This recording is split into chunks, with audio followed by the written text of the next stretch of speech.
Hello बच्चों, कैसे हैं आप लोग। आई होप कि सब अच्छे होंगे। तो आइए स्वागत करते हैं एक बार फिर से आपका अपने केमिस्ट्री के यूट्यूब चैनल ई रसायन पर। आज का जो हमारा क्लास है, आज का जो हमारा वन शॉट क्लास है वो होने वाला है फिज़िकल केमिस्ट्री और chapter number 1, part 1, class 12th।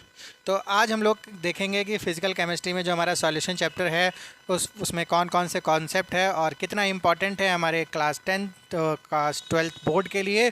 और जो बच्चे हमारे नीट और जेई के एस्पिरेंट्स हैं उनको भी ये बहुत फ़ायदा देने वाला है। लेकिन बेसिकली जो हमारा मेन मोटिव है ये है रिवीजन क्लास, और किसके लिए है, जो हमारे बोर्ड के पेपर आने वाले हैं उनका टारगेट लेके बच्चों हम लोग इसको कंप्लीट करा रहे हैं। ठीक है, तो चलिए देखते हैं chapter number 1, that is solution. तो पहला हमारा जो यहाँ पर सेक्शन है वो है इंट्रोडक्शन का। तो इंट्रोडक्शन में क्या होता है, सॉल्यूशन क्या होता है, कितने टाइप के सॉल्यूशंस होते हैं, सॉल्यूशंस का यूज़ क्या होता है हमारी डेली लाइफ में, वो सब बातें की गई हैं। और बेसिकली बताया गया है कि कौन कौन से सॉल्यूशंस हम आसपास अपने देखते हैं। तो सॉल्यूशन में अगर हम लोग देखें तो बहुत सारे जो एलॉयज़ होते हैं वो भी हमारे सॉल्यूशंस होते हैं।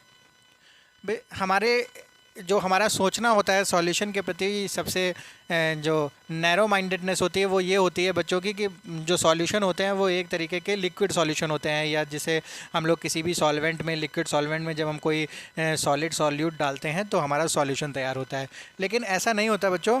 हमारा जो फिज़िकल नेचर है या फिज़िकल स्टेट है किसी भी सॉल्यूशन की, वो सॉलिड भी हो सकती है, लिक्विड भी हो सकती है और गैसियस भी हो सकती है।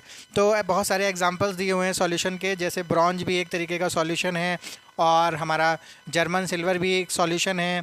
तो ये क्या है, ये बच्चों बोले जाते हैं alloys. Alloys is the mixture of two और डिफरेंट मेटल्स। तो मिक्सचर की जगह हम लोग इसको बोलते हैं सॉल्यूशन। क्यों बोलते हैं सॉल्यूशन, क्योंकि ये क्या होते हैं, होमोजीनियस मिक्सचर्स होते हैं। क्या होता है होमोजीनियस मिक्सचर्स, चलिए देखते हैं। तो सॉल्यूशन की प्रॉपर्टी देखने से पहले यहाँ पर ये बात कर ली जाए कि ये जो यूनिट है, जो सॉल्यूशन है, उसमें बेसिकली जो पढ़ने हम लोग क्या जा रहे हैं, कौन से सॉल्यूशंस के बारे में पढ़ने जा रहे हैं। तो मोस्टली लिक्विड सॉल्यूशंस की हम लोग यहाँ पर स्टडी करेंगे। देखो 3 फेज़ होते हैं हमारे, solid, liquid and gaseous phase. तो इन तीनों कैटेगरी के हमारे सॉल्यूशंस होते हैं। तो इसमें हम लोग जो लिक्विड सॉल्यूशंस हैं उसको हम लोग यहाँ पर देखेंगे। बात तीनों के बारे में करेंगे कि कौन कौन से होते हैं, लेकिन हम लोग जो प्रॉपर्टीज़ पढ़ेंगे वो लिक्विड सॉल्यूशंस की पढ़ेंगे। This will be followed by studying the properties of solution. Like अच्छा, कुछ इनकी प्रॉपर्टीज़ भी पढ़ेंगे, जैसे वेपर प्रेशर। हम लोग इस चैप्टर में बेसिकली जो वेपर प्रेशर की जितनी भी प्रॉपर्टीज़ हैं वो सब देखेंगे। कॉलिगेटिव प्रॉपर्टीज़ क्या होती हैं वो जानेंगे, और हम लोग देखेंगे कैसे कंसंट्रेशन निकालते हैं सॉल्यूट की किसी भी सॉल्यूशन में, उसके डिफरेंट डिफरेंट वेज देखेंगे। और ठीक है, और सबसे बड़ी बात है कि हम लोग देखेंगे बाइनरी सॉल्यूशंस के बारे में। यहाँ पर हम लोग केवल कंसीडर करेंगे बाइनरी सॉल्यूशन। बाइनरी सॉल्यूशन का मतलब होता है जब उसमें केवल 2 कंपोनेंट्स होते हैं। बाइनरी मतलब केवल 2 कंपोनेंट होते हैं, तो वो वाला हम लोग इसमें कंसीडर करने वाले हैं। अब सॉल्यूशन क्या होता है बच्चों, सॉल्यूशंस होता है हमारा, देखो हम लोग किसी भी मैटर को अगर क्लासीफाई करते हैं तो मैटर क्लासीफाई होता है 2 तरीके से, प्योर कंपाउंड और इम्प्योर कंपाउंड। अब बच्चों कहोगे मैटर तो क्लासिफिकेशन होता है सॉलिड, लिक्विड, गैस, तो बच्चों वो on the basis of phase होता है, on the basis of nature of attraction between particles होता है। और ये हम लोग देखेंगे कि प्योरिटी और इम्प्योरिटी के बेसिस पे हम लोग कैसे डिवाइड करते हैं किसी भी मैटर को।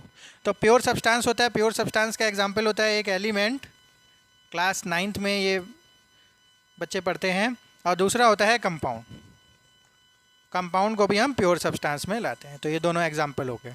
अब इम्प्योर में क्या होता है, इम्प्योर में हमारा होता है मिक्सचर्स। क्या होता है, मिक्सचर्स। मिक्सचर्स 2 टाइप के होते हैं, एक होता है होमोजीनियस मिक्सचर और दूसरा होता है हेट्रोजीनियस मिक्सचर। नाम से ही समझ में आ रहा है कि जो मिक्सचर होता है उसमें होमोजेनिटी होती है तो उसे कहते हैं होमोजीनियस, और हेट्रोजेनिटी अगर होती है तो उसे बोलते हैं हेट्रोजीनियस। अब ये क्या होता है, तो एग्जाम्पल से हम लोग समझ सकते हैं। जैसे हम लोग बच्चों चाय पीते हैं, ठीक है। अब चाय को अगर हम लोग 3 लोगों में डिस्ट्रीब्यूट कर देते हैं, तो ये जो चाय है इसमें बच्चों क्या है, हमारे पास शुगर भी है, मिल्क भी है, वाटर भी है। अगर हम लोग बेसिक कंपोनेंट मान लेते हैं तो ये 3 मान लेते हैं, ठीक है। तीनों चीज़ें हैं, अगर हमने तीनों में डिस्ट्रीब्यूट कर दी यहाँ पर, तो क्या ये जो शुगर का परसेंटेज है वो तीनों में अलग अलग जाएगा या सेम जाएगा? तो थ्रू आउट द सॉल्यूशन जितने भी कंपोनेंट होते हैं वो क्या होते हैं, सेम होते हैं। तो यहाँ से हम लोग पहचान सकते हैं कि हमारा जो सॉल्यूशन है वो होमोजीनियस है या हेट्रोजीनियस है। तो जो चाय होगी, बनी हुई चाय जो होती है, तो वो जितने में भी आप डिस्ट्रीब्यूट कर दें उसका जो कंपोजिशन है वो चेंज होने वाला नहीं है किसी भी कंपोनेंट का, ठीक है। ऐसा कोई बच्चा नहीं कह सकता कि ये वाली जो चाय है उसमें शुगर ज़्यादा होगी और इस वाले में कम होगी। तो ऐसे जो हमारे मिक्सचर्स होते हैं उन्हें बोलते हैं होमोजीनियस मिक्सचर्स। हेट्रोजीनियस मिक्सचर जिसमें कंपोनेंट्स हमारे अलग अलग हो सकते हैं, बहुत सारी ऐसी चीज़ें होती हैं। जैसे बच्चों हम लोग एग्जांपल ले सकते हैं खिचड़ी का। Khichdi is the mixture of rice and pulses बोल सकते हैं, जो भी हम लोग दाल चावल मिला के कोई खिचड़ी तैयार करते हैं, सपोज करते हैं 2 कंपोनेंट है।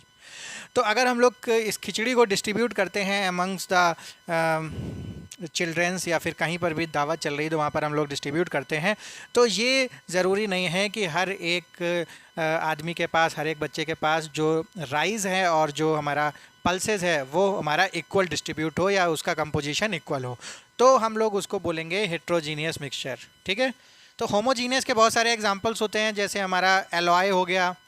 एलॉय में अभी हम लोगों ने एग्जांपल्स देखा, लेमोनेड हो गया, शरबत हो गया, लेमोनेड नींबू का शरबत हो गया बच्चों। इस तरीके से बहुत सारी चीज़ें हम लोग होमोजीनियस और हेट्रोजीनियस में बांट लेते हैं। तो ये सारी बातें हम लोगों ने क्यों बताई, क्योंकि बच्चों सॉल्यूशन को समझने के लिए हमें ये ज़रूरी है कि हमें होमोजीनियस सॉल्यूशन, होमोजीनियस मिक्सचर पता होना चाहिए।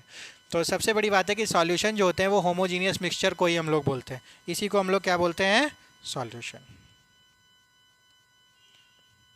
इसको ही हम क्या बोल रहे हैं, सॉल्यूशन, ठीक है। चलिए,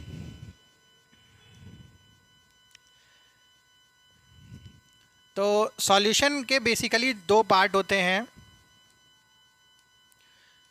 सॉल्यूशन बेसिकली 2 चीज़ों से मिलके बना होता है, एक होता है सॉल्यूट और एक होता है सॉल्वेंट। तो हम लोग किस तरीके से बेसिस पे इन्हें डिफाइन कर सकते हैं, जो लार्जर अमाउंट में होता है वो होता है लार्जर अमाउंट, वो होता है हमारा सॉल्वेंट, और जो लेसर अमाउंट में होता है वो होता है हमारा सॉल्यूट, ठीक है। जो भी होता है हमारा लेसर वो सॉल्यूट, जो हमारा लार्जर वो सॉल्वेंट। अब बच्चे ये बोलेंगे कि हमारे पास सपोज करते हैं 4 1 1 + 1 + 1 4 कंपोनेंट है, ठीक है। एक हमारा 50 ग्राम है, एक हमारा 100 ग्राम है, एक हमारा 25 ग्राम है और एक हमारा 2 ग्राम है। अब कैसे डिसाइड करें कि कौन सॉल्यूट है कौन सॉल्वेंट है? तो ऐसे डिसाइड करेंगे, जो लार्जर होगा ये क्या होगा, सॉल्वेंट, ठीक है, और बाकी सारे हमारे सॉल्यूट हो जाएंगे, ठीक है। एक तरीका तो ये भी है बच्चों हमारा करने का, ठीक है। तो इस तरीके से हम लोग सॉल्यूट और सॉल्वेंट को डिफाइन कर सकते हैं। तो यहाँ पर हम लोगों ने बात करी कि केवल बाइनरी सॉल्यूशंस हम लोग पढ़ेंगे। बाइनरी सॉल्यूशन का मतलब है केवल 2 कंपोनेंट उसमें होने चाहिए। चलिए, अब इतने तरीके के हमारे सामने सॉल्यूशंस हैं। कितने तरीके के हैं, 9 टाइप्स के हैं, 1 2 3 4 5 6 7 8 9 टाइप के। तो अब इसमें सॉल्यूट और सॉल्वेंट के टर्म्स में हम लोगों ने 9 टाइप्स के सॉल्यूशन को क्लासीफाई किया है। तो सॉल्वेंट मतलब जो ज़्यादा अमाउंट में हो, यानी अगर गैस जो है वो ज़्यादा अमाउंट में है तो हम लोग सॉल्वेंट को क्या नाम देंगे, गैसियस सॉल्यूशन। अब अगर लिक्विड में है तो जो सॉल्यूशन हो जाएगा वो लिक्विड हो जाएगा, और अगर सॉल्वेंट सॉलिड है तो हमारा जो सॉल्यूशन होगा उसे बोलेंगे सॉलिड सॉल्यूशन। तो बेसिकली हम लोगों ने पहले 3 टाइप में क्लासीफाई किया सॉल्यूशन को, सॉलिड, लिक्विड और गैस। किस बेसिस पर, कि उसका सॉल्वेंट हमारा उसी फिजिकल स्टेट का होना चाहिए। फिर हम लोगों ने फर्दर किया कि गैसेस में गैस भी सॉल्यूट हो सकती है, लिक्विड भी हो सकती है और सॉलिड भी हो सकती है। ऐसे ही हम लोगों ने तीनों को और फर्दर 3 कैटेगरीज में सब डिवाइडेड किया और हमारी टोटल हो जाती हैं 9 कैटेगरीज। तो ये हमारे एग्जांपल्स हैं कि गैस इन सॉल्वेंट अगर हो तो क्या हो सकता है, यानी गैस इन गैस, यानी बहुत सारे जो एग्जांपल्स हैं एयर के, एयर भी एक एग्जांपल हो सकता है इसमें। लिक्विड इन गैस, गैस ज़्यादा हो और लिक्विड कम हो तो हमारी क्या हो जाती है, chloroform mix with nitrogen gas.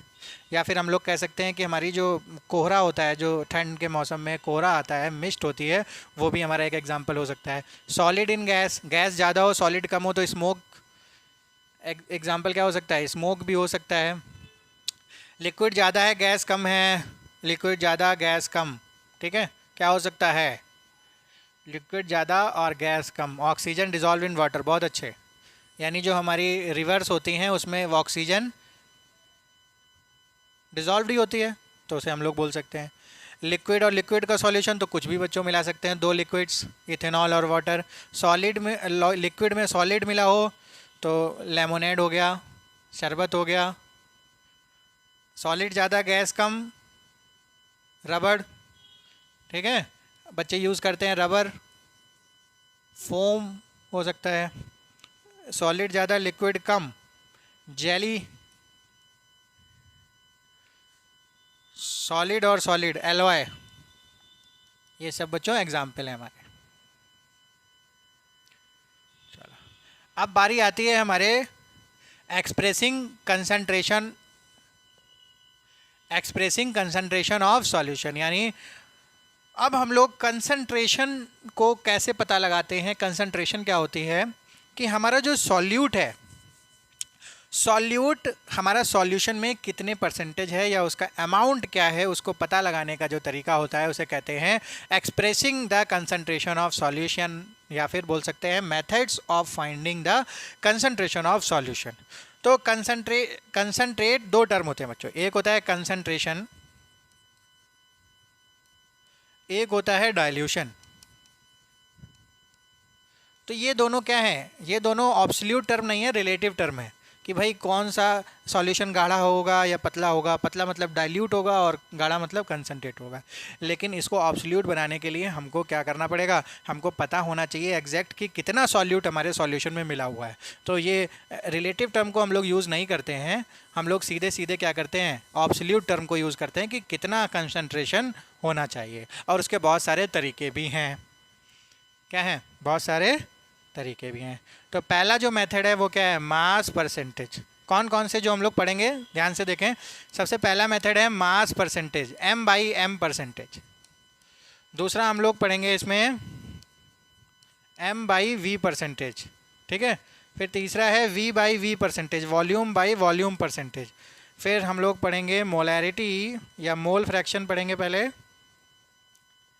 फिर हम लोग पढ़ेंगे मोलैरिटी, फिर हम लोग पढ़ेंगे मोलैलिटी, और कहीं बीच में एक और रह गया, एक पढ़ेंगे हम लोग ppm, पार्ट्स पर मिलियन। तो इतने सारे मेथड्स हैं जो हम लोग कंसंट्रेशन को व्यक्त करने के लिए, उसको एक्सप्रेस करने के लिए हम लोग अपनाते हैं। तो सबसे पहला हमारा मेथड है mass percentage.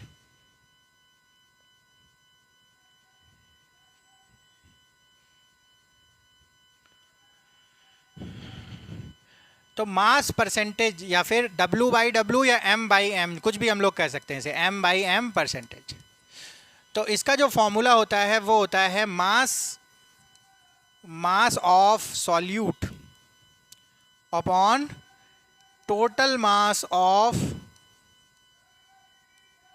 Solution into 100। Percentage है तो 100 में हमें, तो सीधा सीधा है, हमको ध्यान रखना है कि हमें सॉल्यूट का मास पता करना है तो वो उसको ऊपर रखेंगे। किस में से पता करना है, सॉल्यूशन में करना है तो नीचे मास का सॉल्यूशन और इंटू 100 कर देंगे और हमारा वैल्यू आ जाती है कि कितने परसेंटेज सॉल्यूशन।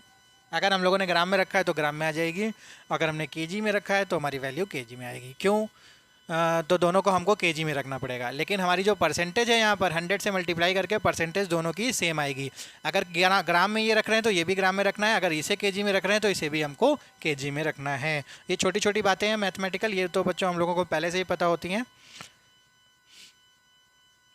अब आ जाता है एम बाई वी की जगह डायरेक्ट इन्होंने दिया है V by V. M by V अगर आता है तो एम बाई वी आपके कोर्स में नहीं है, इसमें कुछ नहीं होता है। ऊपर हम लोगों को ग्राम में रखना होता है और नीचे लीटर में रखना होता है या वॉल्यूम उसका बताना होता है।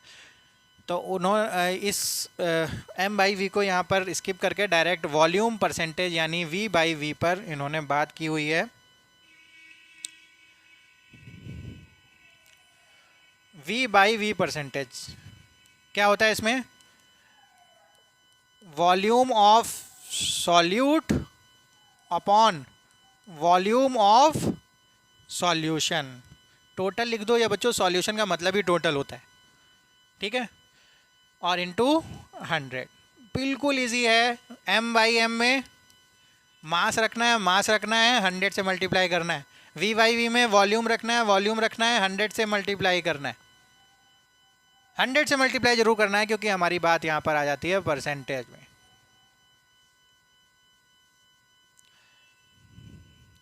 तीसरा है बच्चों, अच्छा ये आ गया, ये थोड़ा सा नीचे दिया हुआ था, मास बाई वॉल्यूम। इसे बोलते हैं m बाई वी या w बाई वी परसेंटेज या इंटू 100। अब इसमें क्या करना है, इसमें हमको कुछ नहीं करना, ऊपर रखना है मास, सॉल्यूट का रखना है मास, और नीचे रखना है वॉल्यूम, वॉल्यूम ऑफ सॉल्यूशन। तो नीचे बच्चों हमेशा ध्यान रखेंगे, नीचे सॉल्यूशन आएगा, ऊपर सॉल्यूट आएगा। तीनों में हम लोगों ने ये किया। अच्छा, हमें इस m बाई वी की ज़रूरत क्या पड़ती है? m बाई एम अक्सर उनमें होता है जिसमें दोनों ही ग्राम में हो। v by V liquid solutions में यूज़ होगा। लेकिन ऐसे कुछ हमारे पास चीज़ें होती हैं, जैसे लिक्विड सॉल्यूशन में एक होता है solid in liquid, solid in liquid. इसका एग्जाम्पल है लेमोनेड, यानी या शुगर इन वाटर। तो शुगर ले लिया हम लोगों ने 5 ग्राम शुगर, और 95 ग्राम हम लोगों ने क्या ले लिया? वाटर। हमें शुगर का निकालना है कंसंट्रेशन, तो ये वाला मेथड बड़ा इजी रहेगा। मास रख दिया 5 ग्राम ऊपर, नीचे रखना है, अच्छा यहाँ पर ग्राम लिखा हुआ है, तो अब हमें यहाँ पर मान लो सपोज़ करते हैं कि लीटर में दिया हुआ है, तो यहाँ पर दिया हुआ है 95 ml। क्या दिया हुआ है? 95 ml। तो हमें क्या करना होगा, हमें नीचे वॉल्यूम में रखना होगा। तो सॉल्यूशन में 95 ml आ जाएगा, और प्लस इसको हमें चेंज करना होगा ml में। तो इसकी हमें डेंसिटी भी पता होनी चाहिए। क्या पता होना चाहिए? डेंसिटी। और अगर इन्होंने वाटर की जगह डायरेक्ट यहाँ पर लिखा हुआ है कि 100 ml लेमोनेड, तो हमें यहाँ पर डायरेक्ट क्या रखना होगा? 100 ml। तो बच्चों आप लोगों ने देखा कि ऊपर हम लोगों ने ग्राम में रखी वैल्यू, नीचे हम लोगों ने पूरे सॉल्यूशन का ml में रखा है, और इसे हम 100 से मल्टीप्लाई किया है, तो हमारा क्या आ गया? m by V solution.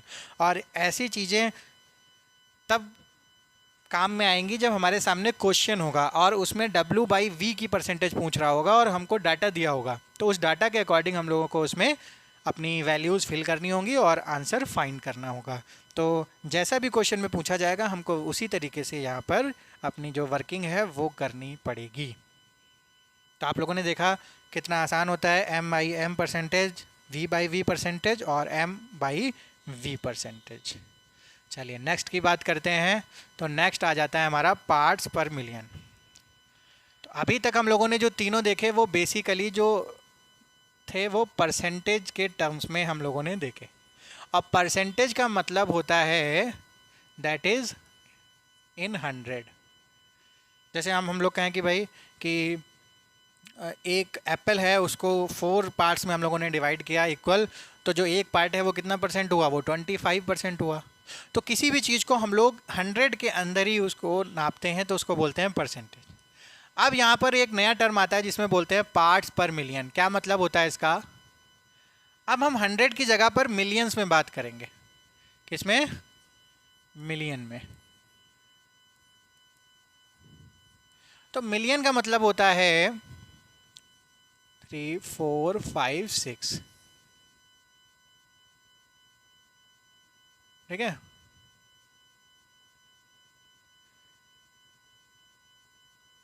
ठीक है, 10 lakhs, तो 1 मिलियन का मतलब होता है 10 lakhs, और इसको हम लोग कैसे भी लिख सकते हैं, 10 to power 6 लिख सकते हैं। तो पार्ट्स पर मिलियन जो होता है ppm, इसका मतलब क्या होता है, इसका फॉर्मूला देखते हैं। इसमें होता है mass of solute upon mass of solution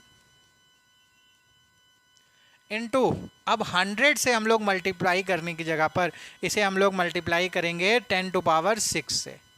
तो हमारा जो वैल्यू आने वाली है वो किस में आएगी, ppm में आएगी।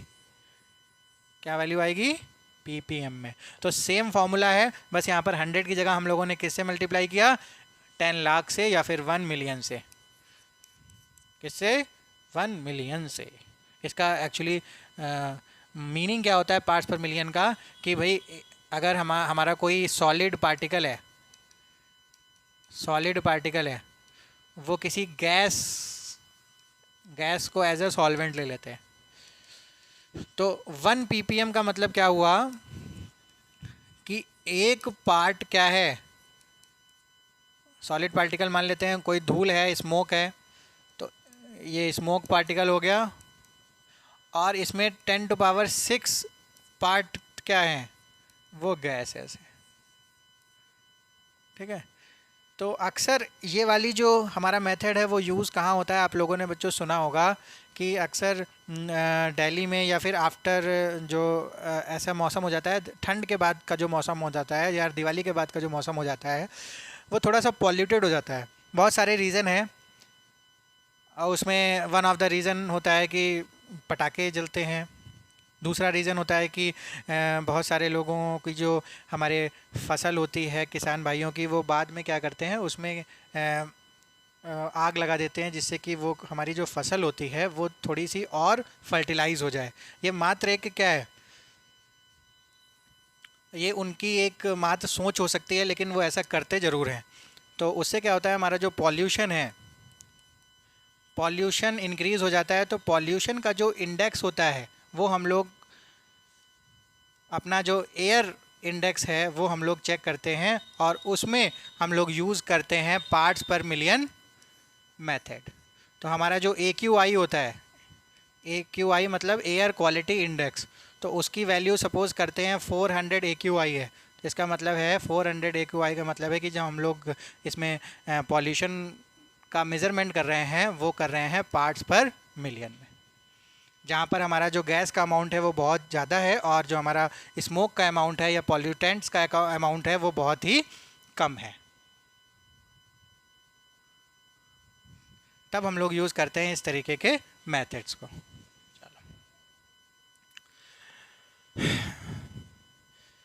सो द नेक्स्ट हमारा जो मेथड है कंसंट्रेशन का, that is mole fraction. Mole fraction,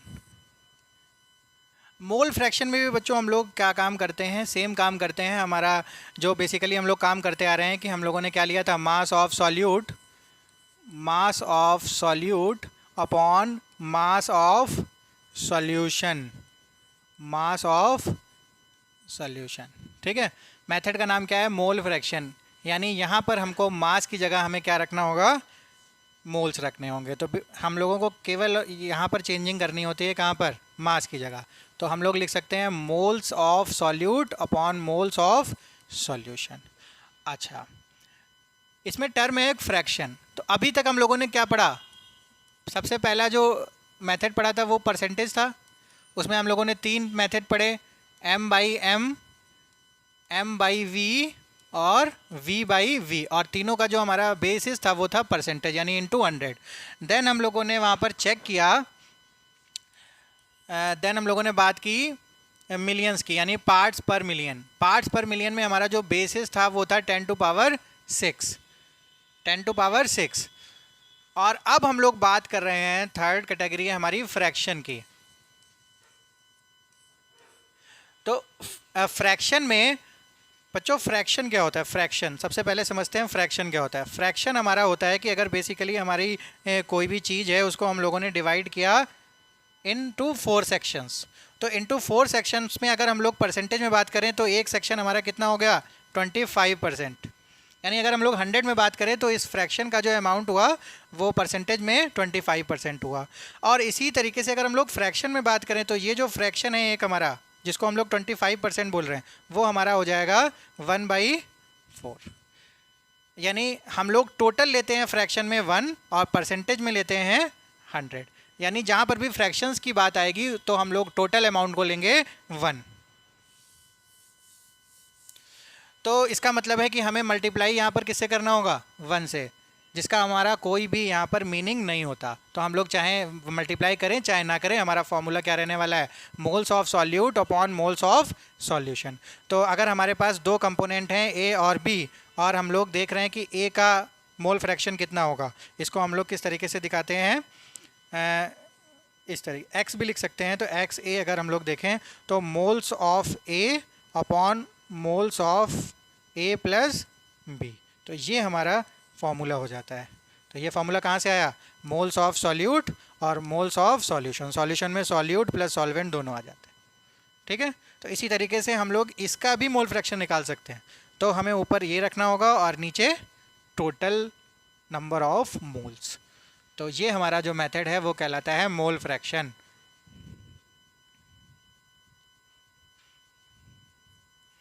अब यहाँ पर बच्चों बहुत सारे कंपोनेंट्स की बात करिए कि जब दो से ज़्यादा जब कंपोनेंट होते हैं किसी भी सॉल्यूशन में, तो हम लोग किसी भी सॉल्यूट का अगर हम मोल फ्रैक्शन निकाल रहे हो तो ऊपर वही वाला हमारा नंबर ऑफ मोल्स और नीचे हमारे क्या हो जाते हैं, total number of moles, summation of total number of moles.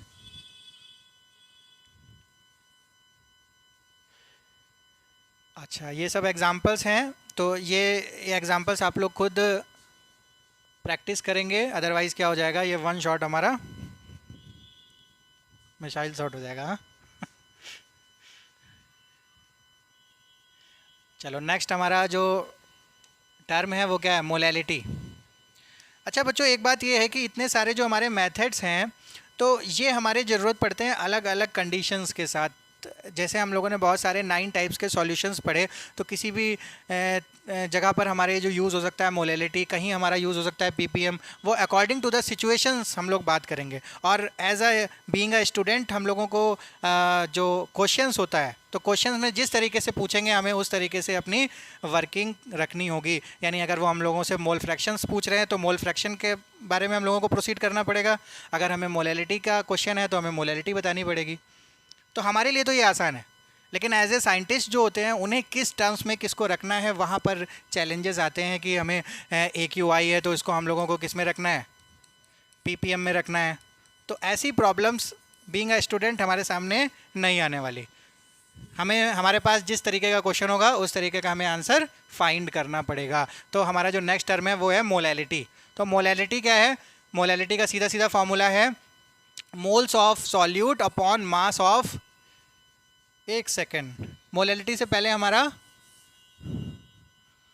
Molarity होगा।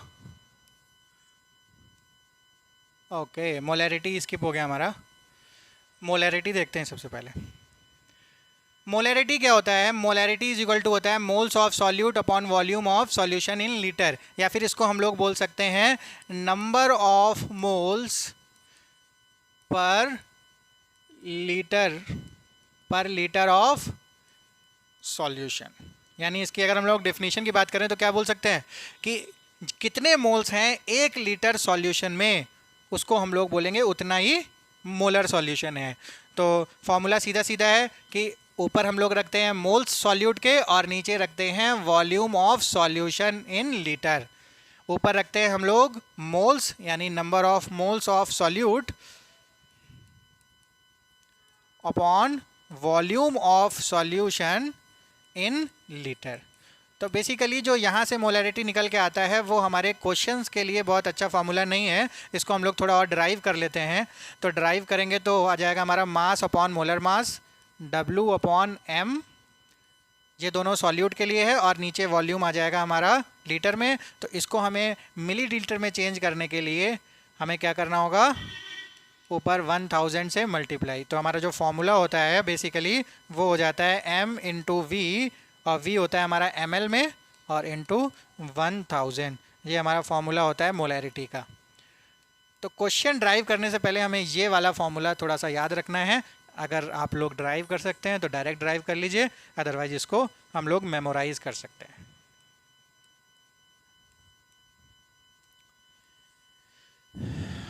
ये कुछ हमारे प्रैक्टिस क्वेश्चन हैं, एग्जांपल्स हैं।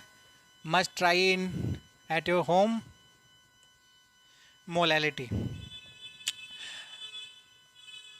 मोलैलिटी क्या होता है? मोलैलिटी में बस हमारा एक टर्म यहाँ पर चेंज होता है, that is mass of solvent. अभी तक हम लोगों ने जितने भी मेथड्स पढ़े कंसंट्रेशन के, जितने भी मेथड्स पढ़े, उसमें जो हमारा डिनोमिनेटर था वो हमारा सॉल्यूशंस था। चाहे हम लोगों ने परसेंटेज की बात करी, उसमें भी हमारे नीचे सॉल्यूशन था, पीपीएम में भी नीचे सॉल्यूशन था, मोल फ्रैक्शन में भी नीचे सॉल्यूशन था, और हमारा मोलैरिटी में भी नीचे सॉल्यूशन की हम लोगों ने बात की।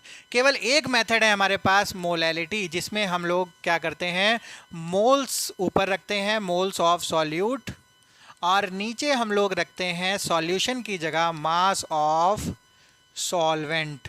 बच्चों केवल एक मेथड है, इसको ध्यान रखना है। और क्या रखेंगे? केजी में रखेंगे। तो इसकी डेफिनेशन जो बनती है वो हम लोग कह सकते हैं कि नंबर ऑफ मोल्स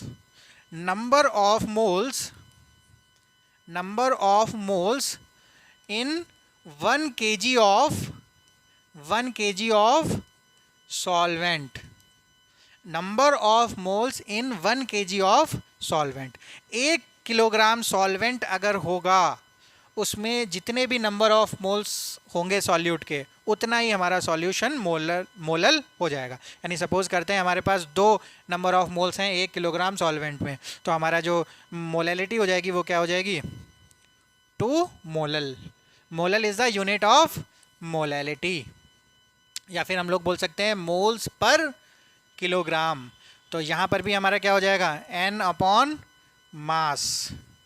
सॉल्वेंट का मास है तो हम लोग 1 ले लेते हैं और ये kg हो जाएगा। इसको भी हम लोग थोड़ा ड्राइव कर लेंगे, जैसे हम लोगों ने मोलैरिटी को किया। तो यहाँ पर भी हमारा हो जाएगा W अपॉन m, और ये m1 ग्राम में करने के लिए यहाँ 1000 से मल्टीप्लाई, तो हमारा हो गया m2 अपॉन m1 इन ग्राम इंटू 1000।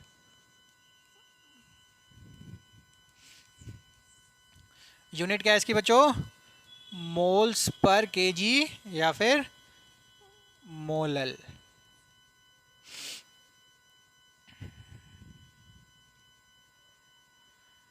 तो ये हमारे मेथड थे, इतने मेथड्स थे जिससे कि हम लोग किसी भी सॉल्यूशन में उसका जो सॉल्यूट है, उसका जो अमाउंट है, उसको हम लोग पता कर सकते हैं, ऑब्सोल्यूट तरीके से पता कर सकते हैं। अदरवाइज़ किसी भी सॉल्यूशन को देख के कि वो कितना गाढ़ा है या कितना पतला है, ये पता लगा पाना केवल एक रिलेटिव टर्म है, ना कि ऑब्सोल्यूट टर्म।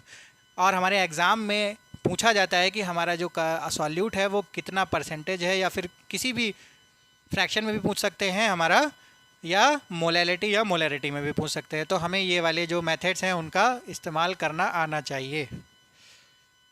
अब हम लोग बात करते हैं अपने नेक्स्ट टर्म की, दैट इज़ सॉल्युबिलिटी। तो ये हमारा यहाँ पर सेक्शन ख़त्म होता है, जिसमें हम लोगों ने बात करी अपने methods of expression of concentration of solutions की।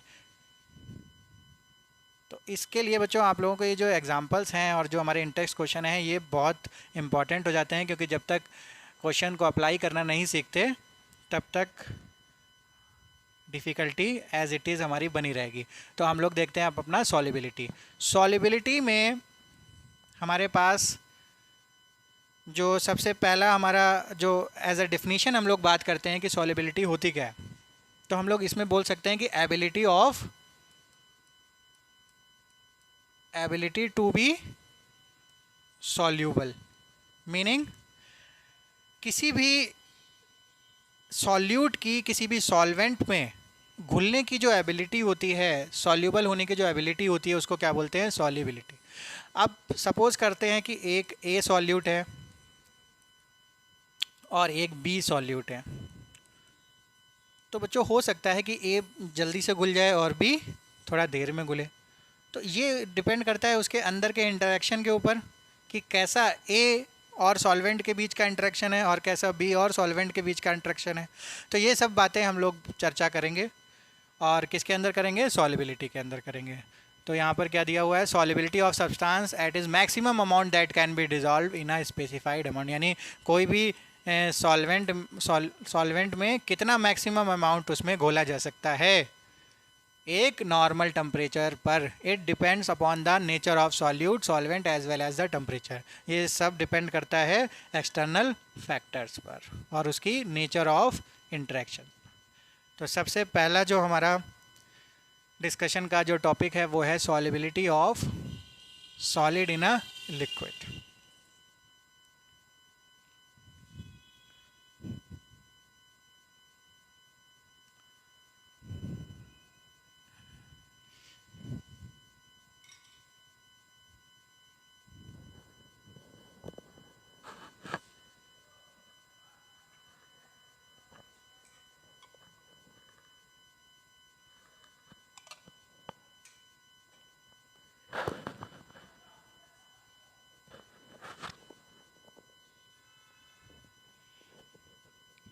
Solubility of solid in a liquid. तो यहाँ पर जो हम लोग जिस सॉल्यूशन की बात कर रहे हैं वो है हमारा सॉलिड इन लिक्विड. अभी हम लोगों ने बात की थी टाइप्स ऑफ सॉल्यूशन में, उसमें एक वन ऑफ द टाइप था सॉल्यूशन का सॉलिड इन लिक्विड. तो इसमें ये जो इसका जो फिजिकल स्टेट होने वाला है वो कौन सा है, लिक्विड. कैसा, लिक्विड, क्योंकि जो हमारा सॉल्वेंट है वो क्या है, लिक्विड है, और सॉल्यूट क्या है, सॉलिड है. तो जो लार्जर अमाउंट होगा वो किसका होगा, लिक्विड का होगा. तो इन टाइप के सॉल्यूशंस में हम लोग सॉल्युबिलिटी की बात करेंगे. तो बच्चों यहाँ पर बेसिकली जो देखने वाली चीज़ है वो डायरेक्ट हम लोग बात करते हैं लाइक डिजॉल्व्स लाइक, यानी जिस तरीके का नेचर हमारा सॉल्यूट का होता है और जिस तरीके का नेचर हमारा सॉल्वेंट का होता है, तो अगर ये दोनों नेचर सेम होते हैं तो हमारा इंटरेक्शन भी बेहतर होता है. यानी जैसा हमारा नेचर सॉल्यूट का होगा वैसा नेचर अगर सॉल्वेंट का होगा तो हमारी जो मिसिबिलिटी है, जो सॉल्युबिलिटी है, वो बेहतर हो जाएगी. तो अब कैसे कैसे होते हैं, जैसे या तो पोलर हो या तो नॉन पोलर हो. तो ये सॉल्वेंट जैसे वाटर होता है बच्चों, वाटर कैसा होता है, वाटर हमारा पोलर होता है. तो अगर हमारा कोई भी सॉल्यूट पोलर नेचर का है तो वाटर में आसानी से घुल जाएगा.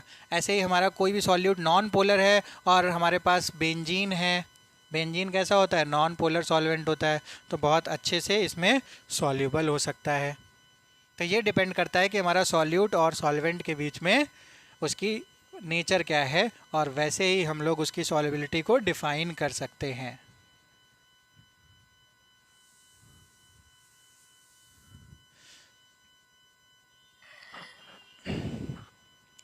अच्छा, नेक्स्ट बात आती है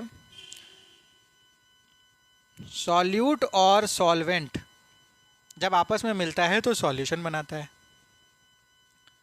सॉल्यूट और सॉल्वेंट जब आपस में मिलता है तो क्या बनाता है, सॉल्यूशन. और इस प्रोसेस को कहते हैं डिसॉल्यूशन प्रोसेस. क्या कहते हैं, डिसॉल्यूशन प्रोसेस. तो यहाँ पर एक टर्म आता है जो अक्सर पूछा भी जा सकता है, सैचुरेटेड सॉल्यूशन, सैचुरेटेड और अनसैचुरेटेड सॉल्यूशन.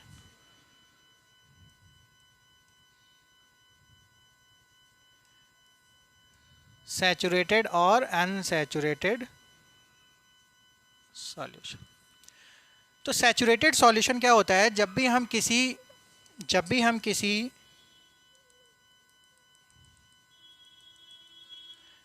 किसी सॉल्वेंट में कोई सॉल्यूट ऐड करते हैं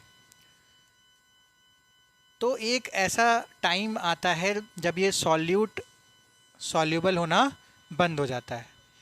तो उस अमाउंट को, उस मैक्सिमम अमाउंट ऑफ सॉल्यूट को हम लोग क्या बोलते हैं कि अब इसके बाद यहाँ पर कोई भी सॉल्यूट सॉल्यूबल नहीं होगा, और उस समय को, उस सिचुएशन को हम लोग बोलते हैं कि हमारा सॉल्यूशन क्या हो गया है, सैचुरेट हो गया है. और इसको हम लोग बोल सकते हैं no more solute can be added at that time, the solution is known as saturated solution.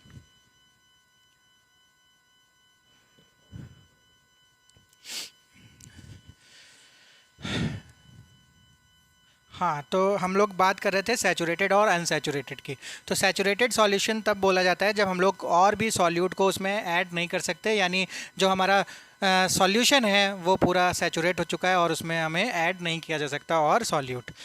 और अगर इस तरीके की सिचुएशन नहीं है तब तक हमारा सॉल्यूशन क्या बोला जाएगा, अनसैचुरेटेड सॉल्यूशन। तो ये बात थी। अच्छा, एक बात ये है कि जो हमारा डिज़ोल्यूशन प्रोसेस है वो जब हमारा ये फॉरवर्ड कंडीशन में ये जाती है तो इसे बोलते हैं डिज़ोल्यूशन, और जब ये रिवर्स कंडीशन में ये रिएक्शन सॉल्यूशन से ब्रेक होने लगता है तो उसको हम लोग बोलते हैं क्रिस्टलाइजेशन प्रोसेस। यानी जो डिज़ोल्यूशन प्रोसेस और क्रिस्टलाइजेशन प्रोसेस होता है, ये दोनों के बीच में एक डायनामिक इक्विलिब्रियम क्रिएट होता है। ठीक है, तो बच्चों हम लोगों को लगता तो है कि हमारा जो सॉल्यूशन है वो सैचुरेट हो चुका है, उसमें कोई भी और सॉल्यूट ऐड नहीं हो रहा, लेकिन ऐसा नहीं होता। असल में होता क्या है कि जो हमारा डिज़ोल्यूशन और ये क्रिस्टलाइजेशन प्रोसेस है इसके बीच में हमारी इक्विलिब्रियम मेंटेन हो जाती है। इसका मतलब है कि लगातार जितने अमाउंट हमारा शुगर का सॉल्वेंट में जाता है उतना ही अमाउंट हमारा सॉल्यूशन से टूट के सॉल्यूट बन जाता है। तो हमको एक जो सिचुएशन है वो रुकी हुई दिखाई पड़ती है, जबकि वो रुकी हुई नहीं होती, वो कैसी होती है, डायनामिक होती है, और उसे बोलते हैं डायनामिक इक्विलिब्रियम। अगर ये बात बच्चों आप लोगों के समझ में नहीं आई तो कोई ज़रूरत नहीं है आप लोगों को ज़्यादा समझने की, क्योंकि ये वाली जो बात है वो 11th क्लास में हमारा जो चैप्टर था इक्विलिब्रियम उसमें डिटेल में थी। यहाँ पर बहुत ज़्यादा हम लोगों को इसमें डिटेलिंग करने की ज़रूरत नहीं है। अगर समझ में आ जाता है कि ये जो हमारा प्रोसेस होता है वो डायनामिक इक्विलिब्रियम होता है तो ठीक है, अदरवाइज़ ये रुका हुआ बच्चों दिखाई पड़ता है। कौन सी सिचुएशन, जब हमारा सॉल्यूशन सैचुरेट हो जाता है, जब हमारा सॉल्यूशन सैचुरेट हो जाता है। लेकिन एग्जैक्टली वो क्या होता है, डायनामिक इक्विलिब्रियम में हमारा मेंटेन होता है। तो ये सारी चीज़ें थी। जब हम लोग सॉलिड को लिक्विड में मिलाते हैं तो हम लोगों ने देखा कैसा इंट्रैक्शन है उसमें, और बाकी सारी बातें देखी। अब हम लोग देख लेते हैं कि टेम्परेचर कैसे इफ़ेक्ट करता है हमारे सॉल्यूशन को। तो टेम्परेचर कैसे इफ़ेक्ट करता है बेटा, उसके लिए हमारे पास दो चीज़ें हमें पहले समझनी होंगी कि दो टाइप के हमारे पास प्रोसेस होते हैं। एक होता है एक्सोथर्मिक, एक होता है एंडोथर्मिक। एक्सोथर्मिक वो रिएक्शन होती है जिसमें हमारा जो हीट होती है वो क्या होती है, रिलीज़ होती है, हीट रिलीज़ होती है। और एंडो होती है, उसमें हमारी जो हीट होती है वो इन्वॉल्व होती है, एब्जॉर्ब होती है। तो बच्चों जिसमें हीट रिलीज़ हो रही है उसे टेम्परेचर की ज़रूरत नहीं है, यानी और एंडो को हमारी टेम्परेचर की नीड होती है। तो अगर एक्सोथर्मिक रिएक्शन है और अगर एंडो है तो एंडो में हमारा टेम्परेचर बढ़ाने से सॉल्युबिलिटी बढ़ेगी और यहाँ पर टेम्परेचर बढ़ाने से सॉल्युबिलिटी घटेगी। तो सबसे पहले टेम्परेचर का इफ़ेक्ट देखने से पहले हमको पता होना चाहिए कि हमारी रिएक्शन एक्सो है या फिर एंडो है। ठीक है, चलो अब हम लोग प्रेशर का इफ़ेक्ट देख लेते हैं। प्रेशर का इफ़ेक्ट हमारा जो होता है वो हमारा कुछ नहीं होता है। क्या नहीं होता? Pressure does not have any significant effect on solubility of solids in liquid. क्यों नहीं होता? क्योंकि बच्चों हमारे पास एक कॉन्सेप्ट होता है कि जो हमारे सॉलिड और लिक्विड होते हैं वो हाईली इनकम्प्रेसिबल होते हैं and practically remain unaffected by change in pressure. यानी प्रेशर बढ़ाने पर सॉलिड और लिक्विड इन दोनों में कोई भी फ़र्क नहीं आता है, यानी दोनों ही इनकम्प्रेसिबल होते हैं, इन्हें कंप्रेस नहीं किया जा सकता। दैट इज़ वाई जो प्रेशर का इफ़ेक्ट होता है वो कुछ भी नहीं होता इन case of solution of solid in liquid. चलो नेक्स्ट टाइप का हमारा सॉल्यूशन है गैस इन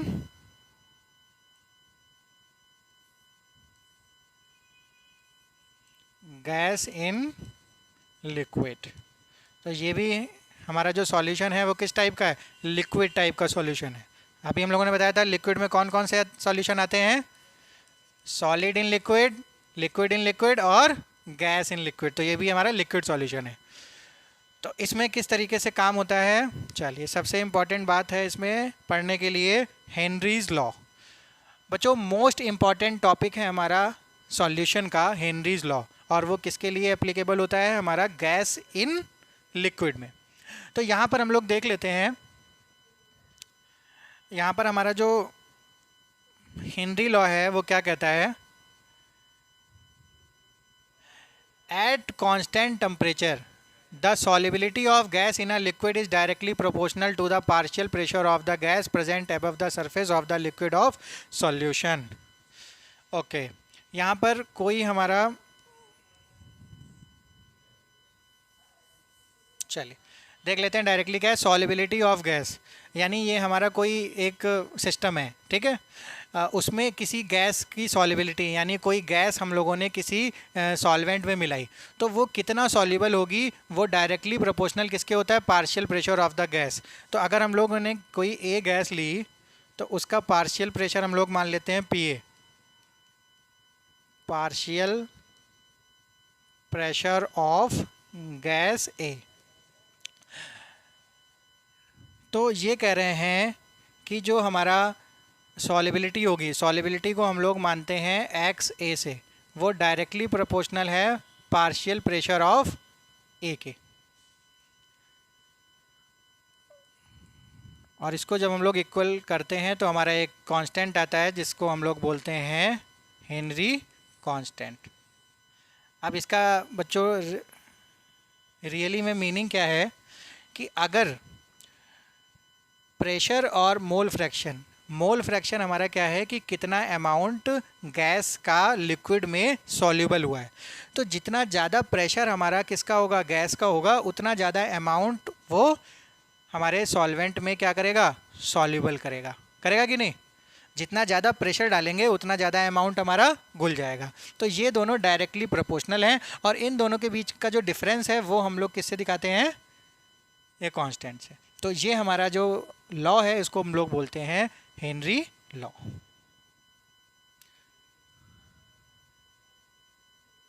तो हेनरी लॉ के लिए जो हमारा ये रिलेशन बना, इसमें अगर हम लोग P और X दोनों के बीच में ग्राफ खींचते हैं तो हमारा डायरेक्ट जो ग्राफ है वो इस तरीके का, एक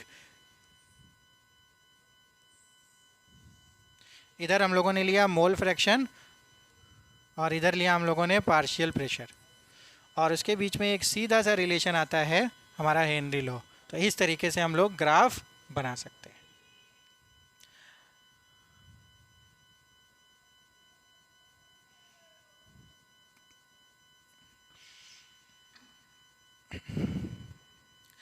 एक बहुत इम्पॉर्टेंट रिलेशन है हमारे पास टेम्परेचर का और हेनरी कांस्टेंट का, टेम्परेचर का और हेनरी कांस्टेंट का। तो अभी हम लोगों ने देखा कि हमारा जो पार्शियल प्रेशर है और ये सॉल्युबिलिटी है, तो सॉल्युबिलिटी जो हमारा हेनरी कांस्टेंट है वो इनडायरेक्टली प्रोपोर्शनल हुआ सॉल्युबिलिटी के इस फॉर्मूले से।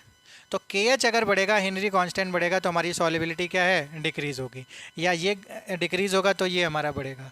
अब अगर हम लोग डायरेक्टली टेम्परेचर से डिपेंडेंट देखते हैं, डिपेंडेंसी देखते हैं सॉल्युबिलिटी की, तो कैसे देख सकते हैं, तो जो हमारी सॉल्युबिलिटी होती है वो टेम्परेचर से कैसे रिलेट होती है।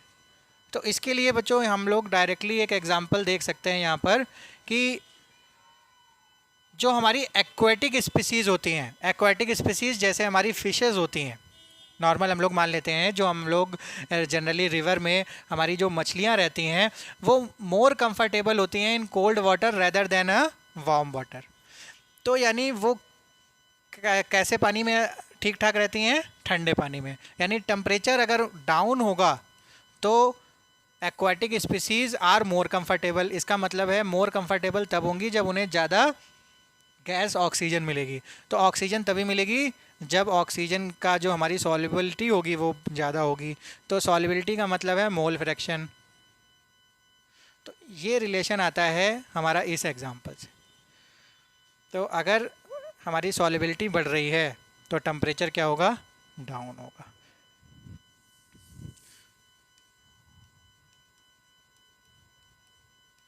एक रिलेशन बच्चों हमारा ये आ जाता है।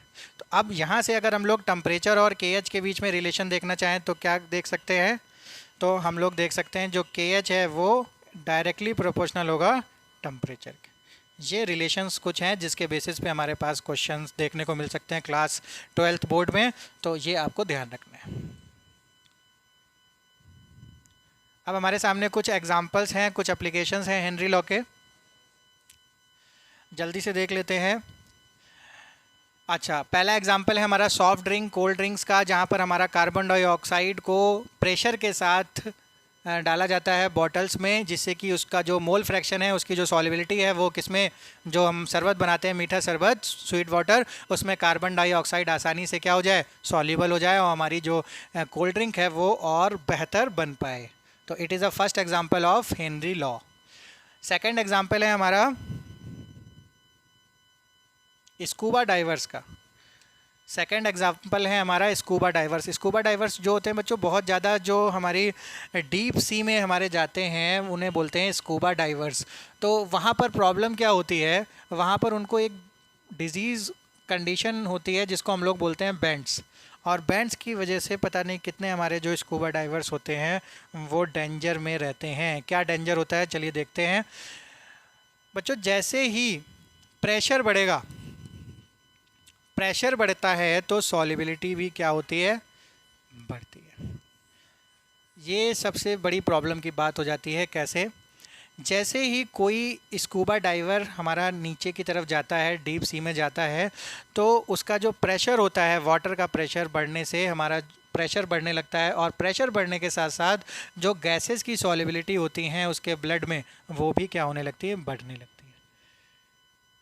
अंडर वाटर जो प्रेशर बढ़ने से हमारा क्या होता है, सॉलिबिलिटी ऑफ एटमॉस्फेरिक गैसेस जो होती हैं ब्लड में वो बढ़ने लगती हैं। ठीक है, अब उसके ब्लड में बहुत सारी जो गैसेस हैं वो सॉल्युबल हो गई, पर अचानक से जब वो क्या होता है, ग्रेजुअली जब वो ऊपर आता है तो ये जो प्रेशर होता है वो डिक्रीज़ होने लगता है। और ये प्रेशर जब अचानक से डिक्रीज़ होता है तो बच्चों जो हमारे पास सॉल्युबल गैसेस होती हैं ब्लड स्ट्रीम में, वो अचानक से क्या होती हैं, रिलीज़ होती हैं, और वो अचानक से रिलीज़ होने के कारण वो क्या बनाती हैं, वो बबल्स फॉर्म करती हैं।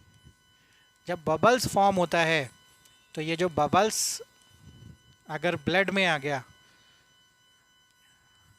तो ये जो कारण बनता है बच्चों, इवन हमारा डेथ का रीज़न भी हो सकता है। लेकिन इस जो कंडीशंस होती है उसको हम लोग,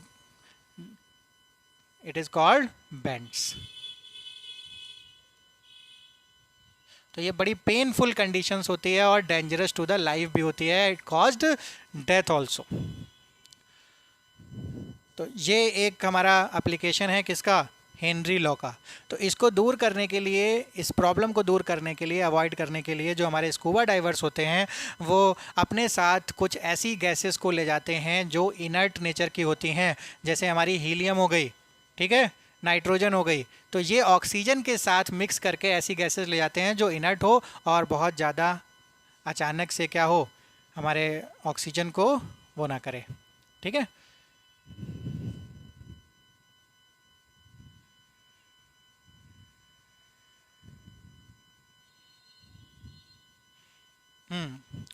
तो क्या था कि टॉक्सिक इफ़ेक्ट जो होते हैं वो कम हो जाए, मिनिमाइज़ हो जाए। इस वजह से हम लोग क्या करते हैं, अपनी हीलियम और नाइट्रोजन को साथ में ले जाते हैं उन सिलेंडर्स में।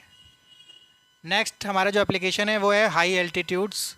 हाई एल्टीट्यूड्स बच्चों, जब भी बहुत सारे लोग हमारे माउंटेनियर्स होते हैं या फिर नॉर्मल लोग भी क्या करते हैं, माउंटेन्स पर जाते हैं। तो माउंटेन्स पर जाने से क्या होता है, वहाँ पर जाने से प्रेशर क्या हो जाएगा, डिक्रीज़ हो जाएगा। तो अभी हम लोगों ने देखा कि भाई प्रेशर इंक्रीज़ होने से प्रॉब्लम हुई, तो क्या प्रेशर डिक्रीज़ होने से भी प्रॉब्लम हो सकती है। देखते हैं कौन सी प्रॉब्लम हो सकती है। तो यहाँ पर बच्चों हमारा जो सॉलिबिलिटी ऑफ गैसेस है वो भी डिक्रीज़ हो गया। तो कह दो सर अब तो कोई दिक्कत नहीं है। तो यहाँ पर बच्चों हमारी जो ऑक्सीजन होती है वो भी क्या होती है, डिक्रीज़ होती है। तो ऑक्सीजन तो हमारी प्राइमरी क्या है, ज़रूरत है। तो ऑक्सीजन कम नहीं होनी चाहिए। तो जब हम लोग माउंटेन्स पर चढ़ते हैं तो हमारी ऑक्सीजन की अमाउंट भी, उसका भी जो मोल फ्रैक्शन होता है वो भी कम हो जाता है। तो हमें जाते वक्त, जब हाई एल्टीट्यूड पर जाते वक्त हमको ले जाना पड़ता है ऑक्सीजन का सिलेंडर।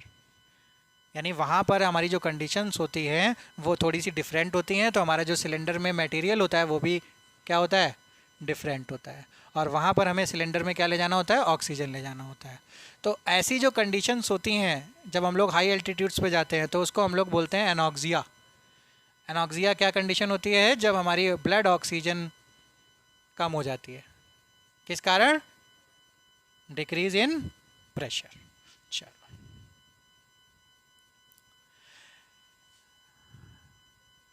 तो ये सारे एप्लीकेशन हमारे इतने ही दिए हुए थे एनसीईआरटी में, तो ये फिनिश होते हैं। अब टेम्परेचर की अगर बात करें, टेम्परेचर की बात किस केस में, जो हमारा गैस इन लिक्विड था उस केस में टेम्परेचर क्या इफ़ेक्ट डालता है, तो टेम्परेचर बच्चों सेम इफ़ेक्ट डालता है जो हम लोगों का लास्ट सॉल्यूशन में यानी लास्ट टाइप ऑफ सॉल्यूशन में जो इफ़ेक्ट था। यानी इसमें भी हम लोगों को सबसे पहले चेक करना पड़ेगा कि whether the solution is exothermic और एंडोथर्मिक। तो if endothermic then the temperature is directly proportional to solubility, that means कि temperature is better for the reaction, और अगर reaction exothermic है तो temperature is not better for the reaction.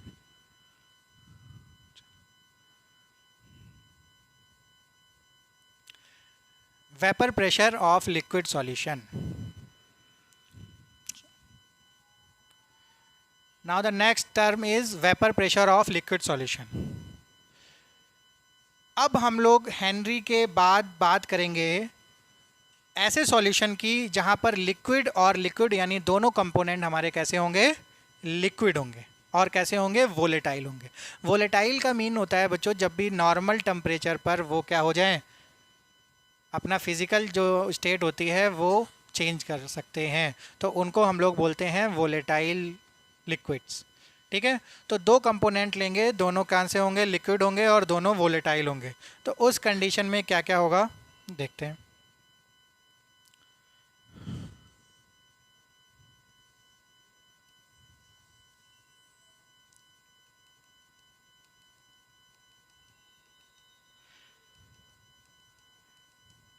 इसमें दो liquids हैं, एक ए है और एक बी है।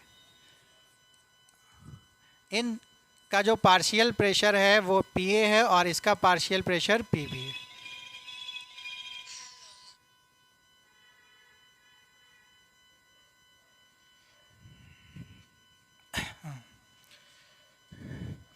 So partial pressure of B is P B. अच्छा बच्चों, प्रेशर और पार्शियल प्रेशर में जो डिफरेंस होता है वो हमारा होता है कि जब भी कोई भी हमारा सिस्टम होता है तो सिस्टम का जो टोटल प्रेशर होता है उसे बोलते हैं प्रेशर, या फिर हम लोग बोलते हैं टोटल प्रेशर। लेकिन सपोज़ करो इसमें बच्चों दो कंपोनेंट हैं या तीन कंपोनेंट हैं, तो एक कंपोनेंट का अकेले का प्रेशर कितना है उसको हम लोग बोलते हैं पार्शियल प्रेशर। तो पार्शियल प्रेशर का मतलब होता है उस अकेले कंपोनेंट का कितना पार्टिसिपेट वो कर रहा है इन टर्म्स ऑफ प्रेशर, तो उसे बोलते हैं पार्शियल प्रेशर। तो ऐसे ही ए का पार्शियल प्रेशर और बी का पार्शियल प्रेशर। तो हम लोग बात कर रहे थे, ठीक है, तो ये दोनों वोलेटाइल होंगे तो बच्चों क्या होगा, ये वेपर भी बनाएंगे, तो वेपर बनाएंगे तो प्रेशर भी डालेंगे और प्रेशर डालेंगे तो पार्शियल प्रेशर भी होगा। ठीक है, अब इनका कॉन्ट्रीब्यूट जब ये मिलते हैं तो इनका मोल फ्रैक्शन भी होगा, तो ए का मोल फ्रैक्शन एक्स है और बी का मोल फ्रैक्शन एक्स बी। तो इस लिक्विड में भी एक जो रिलेशन दिया इन partial pressure of A and B और mole fraction of A and B के बीच में, वो थे हमारे scientist, French scientist Marie Raoult, और किस सन में दिया, 1886 में। और क्या दिया, ध्यान से देखेंगे कि partial pressure of A is directly proportional to the mole fraction of A. Similarly partial pressure of B is directly proportional to the mole fraction of B. बच्चों it is quite similar to the Henry law. अगर same है तो यहाँ पर अलग scientist ने ऐसा क्या किया, तो यहाँ पर जो इन दोनों के बीच का जो डिफरेंस था हेनरी में क्या था, KH। जब इन्होंने इन दोनों के बीच का डिफरेंस निकाला तो वो किसके बराबर आया, इसके बराबर आया। ये कौन सा नया टर्म है, चलिए बच्चों देखते हैं। Similarly P B is equal to P naught B X. तो सबसे पहले तो हम लोग बात करेंगे कि ये जो हमारे टर्म्स हैं इनको क्या बोला गया, राउल्स लॉ। अब इसमें जो ये पी नॉट ए और पी नॉट बी, ये क्या है, ये क्या है, ये इसके पार्शियल प्रेशर ही हैं क्योंकि ये पी ए और पी बी लिखा है। बस ये जो हमारा नोटेशन है यहाँ पर, इसका मतलब हो गया कि प्योर का है। तो यानी प्योर का मतलब क्या हुआ कि अगर हमारे सिस्टम में कोई भी कंपोनेंट है, जैसे ये सिस्टम है, इसमें ए कंपोनेंट है और बी कंपोनेंट है, तो इस सिस्टम में अगर हम लोग ए का पार्शियल प्रेशर लेते हैं तो उसको बोलेंगे पी ए। लेकिन अगर हम ए को अलग से, हम लोग अलग से ए को रखते हैं और इसका प्रेशर लेते हैं तो वो टोटल प्रेशर हुआ ए का, लेकिन उसको हम लोग बोलेंगे पी ए का प्योर प्रेशर, ठीक है। तो ये जो पी नॉट ए है इसे हम लोग बोलेंगे vapour pressure of component A, that is pure component A, और ये vapour pressure of pure component B. तो इन दोनों के बीच में जो डिफरेंस आया वो इन दोनों के इक्वल आया, और ये हमारा जो रूल है या लॉ है इसको बोलते हैं राउल्स लॉ। यहाँ पर हमारे ये दोनों यहाँ पर गिवन है। चलिए, अब जो हमारा राउल्स लॉ था उस पर डाल्टन्स लॉ ने भी कुछ काम किया और एक नया फॉर्मूला दिया और एक नए तरीके से इसको डिफ़ाइन किया, किसको, राउल्स लॉ को।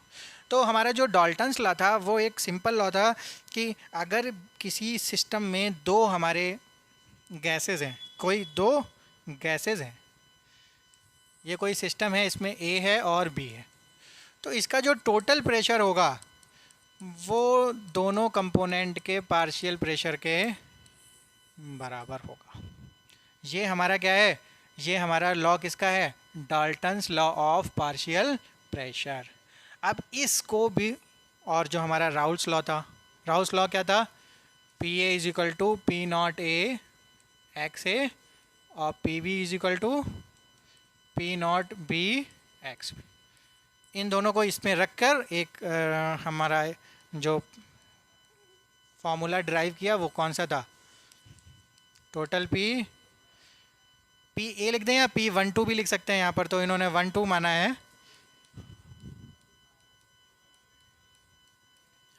ये हमारा एक फॉर्मूला आया जिसको हम लोग बोल सकते हैं Dalton's and Raoult's law formula.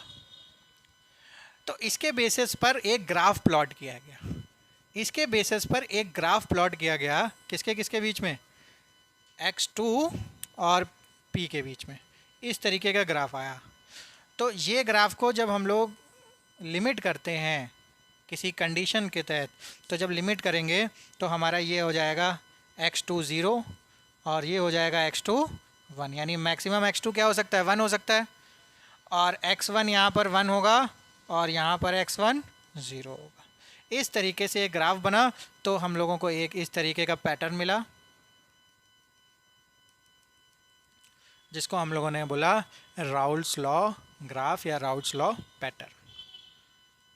इसको आसानी से बच्चों आप लोग यहाँ देख सकते हैं, ये दोनों कंडीशंस हैं हमारी दोनों कंपोनेंट की, ये हमारा पीटी का ग्राफ है, ये हमारा राउल्स लॉ की दोनों कंडीशन है जहाँ पर P1 is equal to P1 not x1 और यहाँ पर है P2 is equal to P2 naught x।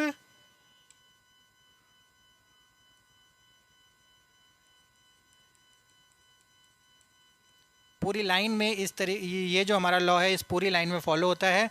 इस लाइन में हमारा ये वाला जो लॉ है वो फॉलो होता है, और यहाँ पर Pt is equal to P1 plus P2, ये हमारा ग्राफ। जब हमारा x2 0 होगा तो हमारा दूसरा कंपोनेंट कंप्लीट होगा, जब हमारा x2 पूरा होगा तो हमारा x1 0 होगा। तो इस तरीके से हमारा x2 इधर की तरफ है और ये हमारा वेपर प्रेशर।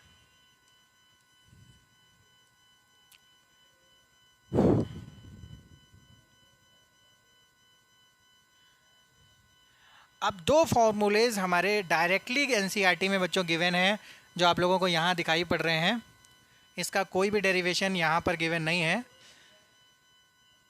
इसका जो डेरिवेशन है बहुत इजी है, लेकिन यहाँ पर बच्चों हम लोग उसके बारे में डिस्कस नहीं करेंगे, कोई ज़रूरत नहीं हमको इसकी। तो ये जो दोनों हमारे रिलेशन हैं ये क्या हैं, चलिए देख लेते हैं।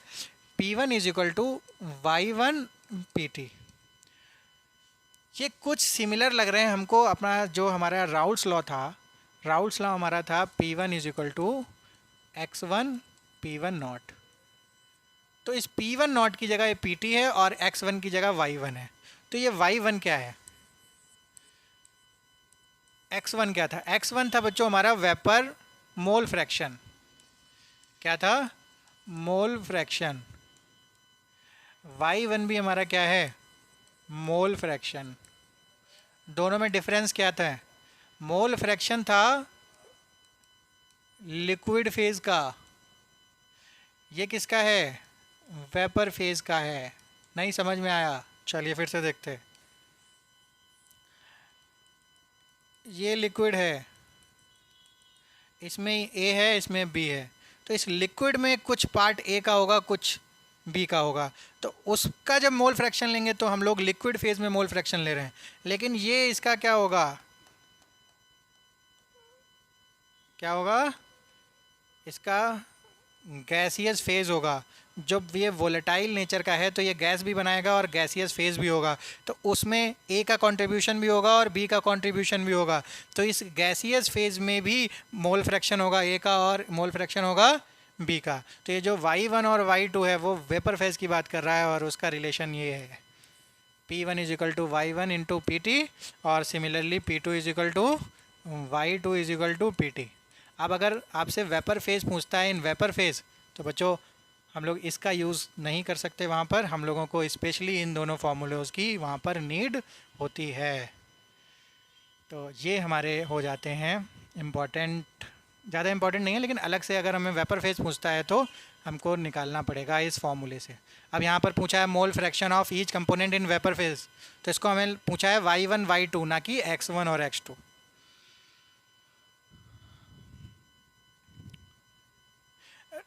Raoul's law as a special case of Henry law. तो हम लोगों ने राउल्स लॉ भी देखा, हम लोगों ने हेनरी लॉ भी देखा। दोनों के बीच के रिलेशन को हम लोग कैसे यहाँ डिफ़ाइन कर सकते हैं। हमारा जैसे P1 इज इक्वल टू के एच x1, ये हमारा हेनरी लॉ था, और P1 is equal to P1 not और x1, ये हमारा राउल्स लॉ था। तो ये दोनों बच्चों सेम है। अगर हम लोग इस कांस्टेंट को हटा देते हैं तो यानी पार्शियल प्रेशर हमारा किस पर डिपेंड है, मोल फ्रैक्शन पर। यहाँ पर भी सेम है।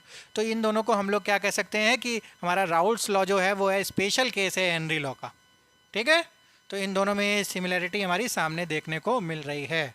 तो अगर ये क्वेश्चन आता है कि आप लोग डिफ़ाइन करिए कि राउल्स लॉ एक स्पेशल केस है हेनरी लॉ का, तो हम लोग with the help of the formulas और जो भी ये सब बातें हैं उन दोनों को डिफ़ाइन करके हम लोग बता सकते हैं कि दोनों हमारे क्या हैं, सिमिलर पैटर्न पर फॉलो होते हैं। Now the next topic is vapour pressure of solution of solid in liquid.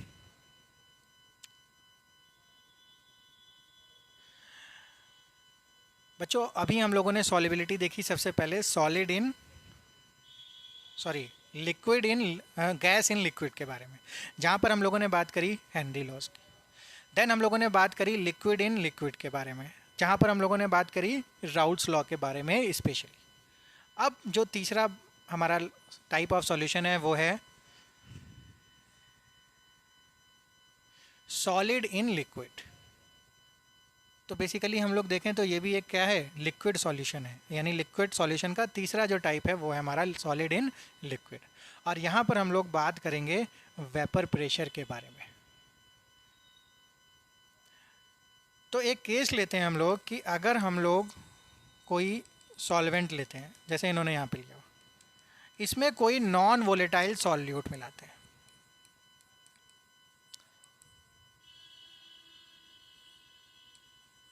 Non volatile solute मिलाते हैं, तब इस सॉल्यूशन के वेपर प्रेशर में क्या डिफरेंस देखने को मिलता है। तो अक्सर हम लोगों ने देखा है कि अगर हम लोग वाटर में NaCl यानी टेबल सॉल्ट मिलाते हैं, टेबल सॉल्ट हमारा है नॉन वोलेटाइल सॉल्यूट, यानी नॉर्मल टेम्परेचर पे ये वोलेटाइल नहीं होता है, वेपर फेज में नहीं जाता।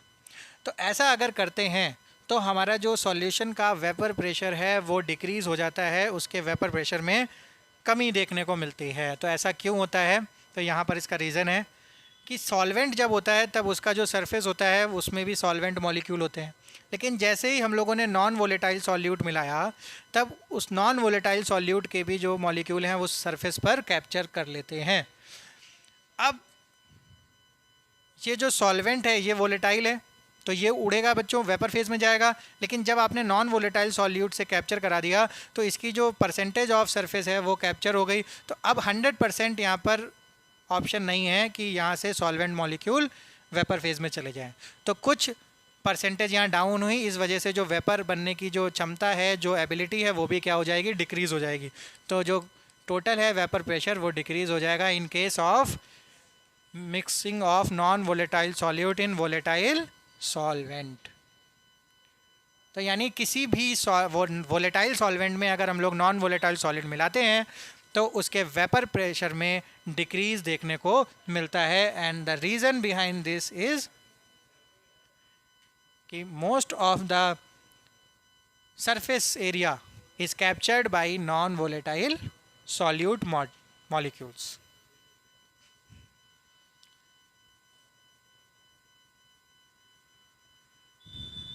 अच्छा,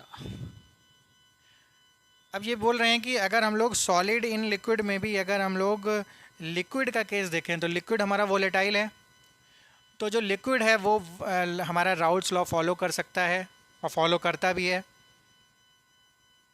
तो इन्होंने लिक्विड का जो पार्शियल प्रेशर है वो P1 ले लिया है और उसका मोल फ्रैक्शन क्या ले लिया, x1, और इन दोनों के बीच में जो रिलेशन दिया है वो कैसा है, राउल्ट्स लॉ जैसा है। और राउल्ट्स लॉ को लिए हम लोगों ने जब ग्राफ बनाया तो जो ये सिंपल हमारा ग्राफ बना। Ideal and non ideal solutions. Ideal and non ideal solutions. तो ideal and non ideal solutions हम लोग किन बेसिस पर हम लोग यहाँ पर करेक्टराइज करते हैं। तो बेटा सॉल्यूशंस जो होते हैं बच्चों, सॉल्यूशंस हमारे फॉलो करते हैं हमारे हेनरीज लॉ या फिर राउल्ट्स लॉ, अभी तक हम लोगों ने देखा। तो यहाँ पर जो आइडियल सॉल्यूशन का जो क्लासिफिकेशन है वो क्या है कि liquid solutions can be classified into ideal and non ideal solution on the basis of Raoult's law. तो जब हम लोगों ने हेनरी लॉ पढ़ा तब वहाँ पर जो सॉल्यूशन का टाइप था वो था गैस इन लिक्विड। जब हम लोगों ने राउल्ट्स लॉ पढ़ा था तब वहाँ पर लिक्विड सॉल्यूशन की बात की गई थी। तो यहाँ पर भी हम लोग किसको, हम लोग आइडियल और नॉन आइडियल को बांट रहे हैं, लिक्विड सॉल्यूशन को यहाँ पर हम करेक्टराइज करते हैं। तो उसके लिए हमें बेसिस चाहिए होगा राउल्ट्स लॉ का। तो जो सॉल्यूशंस होते हैं वो अगर राउल्ट्स लॉ को ओबे करते हैं over the entire range of concentration, यानी हर एक कंसंट्रेशन की रेंज पर अगर राउल्ट्स लॉ फिट बैठता है या उसको फॉलो करता है वो सॉल्यूशन, तो हम उस सॉल्यूशन को बोल सकते हैं कि the solution would be ideal. Idealness हमारा डिफाइन करता है राउल्ट्स लॉ। तो इस बेसिस पर हमारे कुछ पैरामीटर्स हैं, जिसमें एक पैरामीटर है कि जो डेल्टा एच है वो सॉल्यूशन के लिए होना चाहिए 0। सिमिलरली डेल्टा वी भी 0 होना चाहिए। और तीसरा है बॉन्ड लेंथ, जो बॉन्ड लेंथ का डिफरेंस है वो भी हमारा 0 होना चाहिए। तो ये 3 कंडीशन जब फॉलो करेगा कोई भी liquid solution, then we would say that the solution will be ideal, या सॉल्यूशन जो होगा वो आइडियल होगा। तो इसका मीनिंग क्या हुआ, delta H is equal to 0 का मीनिंग ये हुआ कि सपोज करते हैं हमारा एक लिक्विड ए है और एक बी है, इन दोनों को जब हम लोग मिलाते हैं तो सपोज करते हैं हमारा सॉल्यूशन ए बी सॉल्यूशन बना ही देता है। तो इन दोनों का जो अलग अलग हमारा H होगा, एंथैल्पी होगा, और ये सॉल्यूशन बनने के बाद जो एंथैल्पी होगी, यानी जो प्रोडक्ट की एंथैल्पी माइनस रिएक्टेंट की एंथैल्पी को अगर हम लोग माइनस करते हैं तो यहाँ पर उसमें कोई भी डिफरेंस नहीं आना चाहिए, यानी डिफरेंस हमारा 0 होना चाहिए, तब हम लोग मानेंगे कि हमारा सॉल्यूशन क्या है, आइडियल है। इसी तरीके से वॉल्यूम। तो बच्चों ये बात जो है ये पॉसिबल नहीं होती, क्योंकि ऐसा बहुत ही रेयर कंडीशन होती है कि अगर हम लोग रिएक्टेंट को और प्रोडक्ट को देखें तो उसके बीच के जो प्रोसेस में कोई भी एनर्जी ना तो इवॉल्व हुई है और ना ही एब्जॉर्ब हुई है। इसका मीनिंग यही आ रहा है कि इस प्रोसेस के दौरान या during this process no amount of energy is required और no energy is absorbed. Similarly delta V की बात करते हैं तो वहाँ पर भी ऐसा ही कहा जा सकता है कि जब हमारा रिएक्टेंट और प्रोडक्ट देखें हम उन दोनों को, तो उसके जो प्रोसेस के दौरान कोई भी वॉल्यूम में डिफरेंस नहीं आना चाहिए। तो ये भी बच्चों बहुत ही रेयर पॉसिबिलिटी है। और जो तीसरी बात है बॉन्ड लेंथ की, कि बॉन्ड लेंथ में भी डिफरेंस नहीं आना चाहिए। जैसा हमारा ए और बी के बीच में पहले से बॉन्ड है, वैसे ही सॉल्यूशन बनने के बाद जो उसकी बॉन्ड लेंथ है वो होनी चाहिए, तभी हमारा उनका डिफरेंस क्या होगा, 0 होगा। तो ये 3 कंडीशंस के साथ हमारा सॉल्यूशन क्या होता है, आइडियल होता है। ठीक है, तो आइडियलनेस का बात हम लोग ऐसे तो नहीं कर सकते कि बिल्कुल एब्सोल्यूट आइडियल हो, लेकिन हम लोग उस आइडियलनेस के पास ज़रूर पहुंच सकते हैं। जैसे बच्चों किसी को भी हम लोग अपनी लाइफ में अपना आइडियल मान लेते हैं, तो हम उसके जैसा बनने की बजाय उसके पास तक पहुंचना हमारे लिए एक हम लोग बना लेते हैं कि भाई ये लाइन है, ये आइडियल लाइन है, और हमें इसके पास जितना चला जाएंगे उतना ही हमारा बिहेवियर कैसा होगा, आइडियल होगा। तो एक लाइन खींचना हमारे लिए बहुत ज़रूरी होती है जिसको हम लोग क्या कर सकें, फॉलो कर सकें। इसी तरीके से इन्होंने एक सॉल्यूशन के लिए एक आइडियल सिचुएशन क्रिएट करी, और उस आइडियल सिचुएशन के पास जितना ये जाते जाएंगे कोई भी सॉल्यूशन, वो उतना क्या हो जाएगा, आइडियल हो जाएगा। तो यहाँ पर कुछ एग्जांपल्स दिए हैं जो कि बहुत इंपॉर्टेंट है आइडियल सॉल्यूशन के। वो हैं हमारे पास क्लोरोइथेन,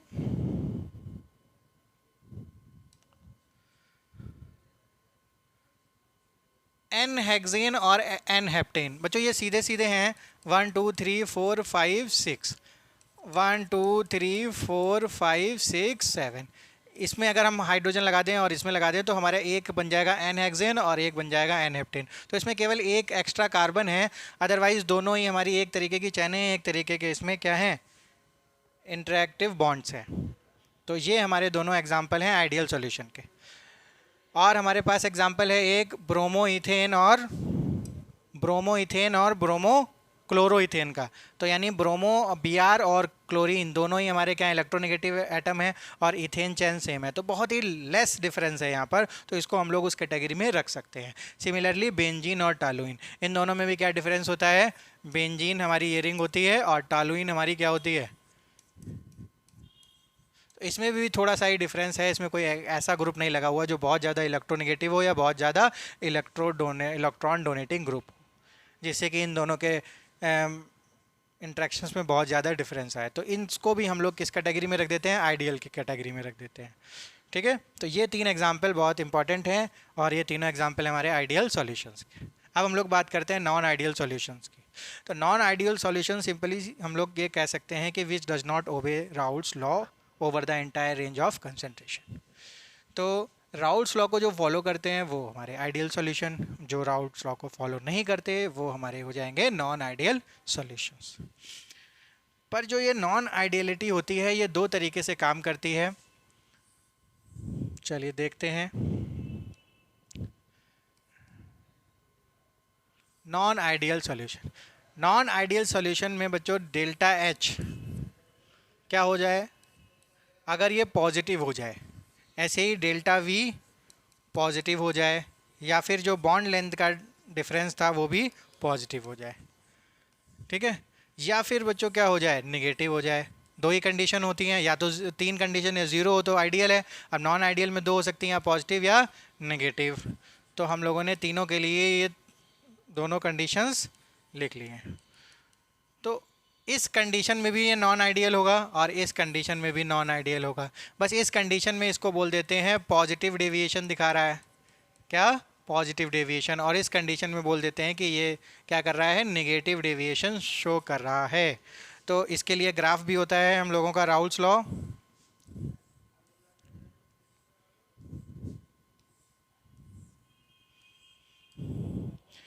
तो हम लोग क्या करते हैं, पॉजिटिव डेविएशन में इस ग्राफ के जस्ट ऊपर से हम एक ग्राफ इस तरीके से ड्रॉ कर देते हैं, और नेगेटिव के केस में हम लोग क्या करते हैं, ग्राफ नीचे से ड्रॉ कर देते हैं बच्चों, इस तरीके से। इसमें क्या करते हैं, उसमें ग्राफ ऊपर से ड्रॉ कर देते हैं। ठीक है, तो ये पॉजिटिव डेविएशन हो गया कि जो हमारा राउल्ट्स लॉ था उसके जस्ट थोड़ा सा ऊपर से हम लोग ड्रॉ करते हैं तो पॉजिटिव डेविएशन है, और इसके बिलो अगर ड्रॉ करते हैं तो हमारा नेगेटिव डेविएशन का ग्राफ शो होता है। तो 2 तरीके से हम लोग दोनों तरीके के डेविएशंस को दिखाते हैं, positive deviation and negative deviation from Raoult's law. अब इन दोनों के हमारे पास एग्जाम्पल भी हैं। तो ये जो तीनों कंडीशंस थी, इसमें से जो एक कंडीशन थी बॉन्ड लेंथ की, वो बच्चों बहुत फीजिबल कंडीशन है। उसके बेसिस पे हम लोग आराम से एक्सप्लेन कर सकते हैं कि कौन सा हमारा पॉजिटिव डेविएशन का एग्जांपल है और कौन सा नेगेटिव डेविएशन का एग्जांपल है। क्योंकि अगर कोई भी हमारा केमिकली इनर्ट वो केमिकली रिएक्ट करता है, कोई भी 2 A और B, तो अगर वो बहुत अच्छे से रिएक्ट करते हैं तो जो उनका प्रोडक्ट होगा या हमारा सॉल्यूशन होगा उसकी बॉन्ड लेंथ क्या हो जाएगी, कम हो जाएगी। क्योंकि जब हमारा इंट्रैक्शन स्ट्रांग होगा तो बॉन्ड लेंथ कम हो जाएगी, ऐसे ही अगर इंट्रैक्शन हमारा वीक होगा तो बॉन्ड लेंथ बढ़ जाएगी। तो इसके बेसिस पे हम लोग डिफाइन कर सकते हैं कि हमारा जो डिफरेंस इन बॉन्ड लेंथ है वो पॉजिटिव है या फिर नेगेटिव।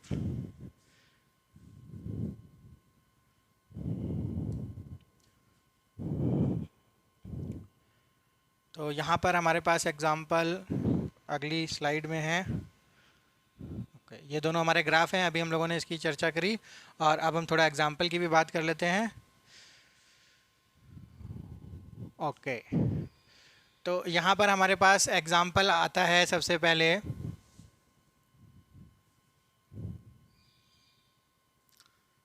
नेगेटिव डेविएशन का जो एग्जांपल है वो है हमारा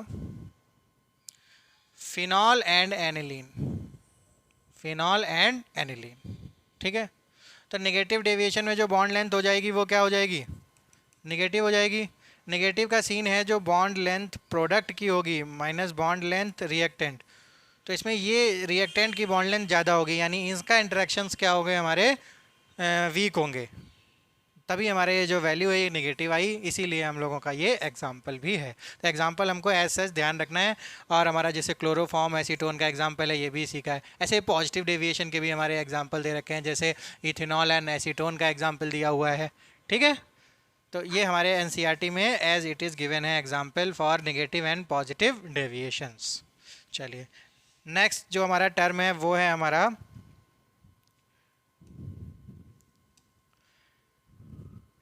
एजियोट्रॉप्स। एजियोट्रॉप क्या होते हैं?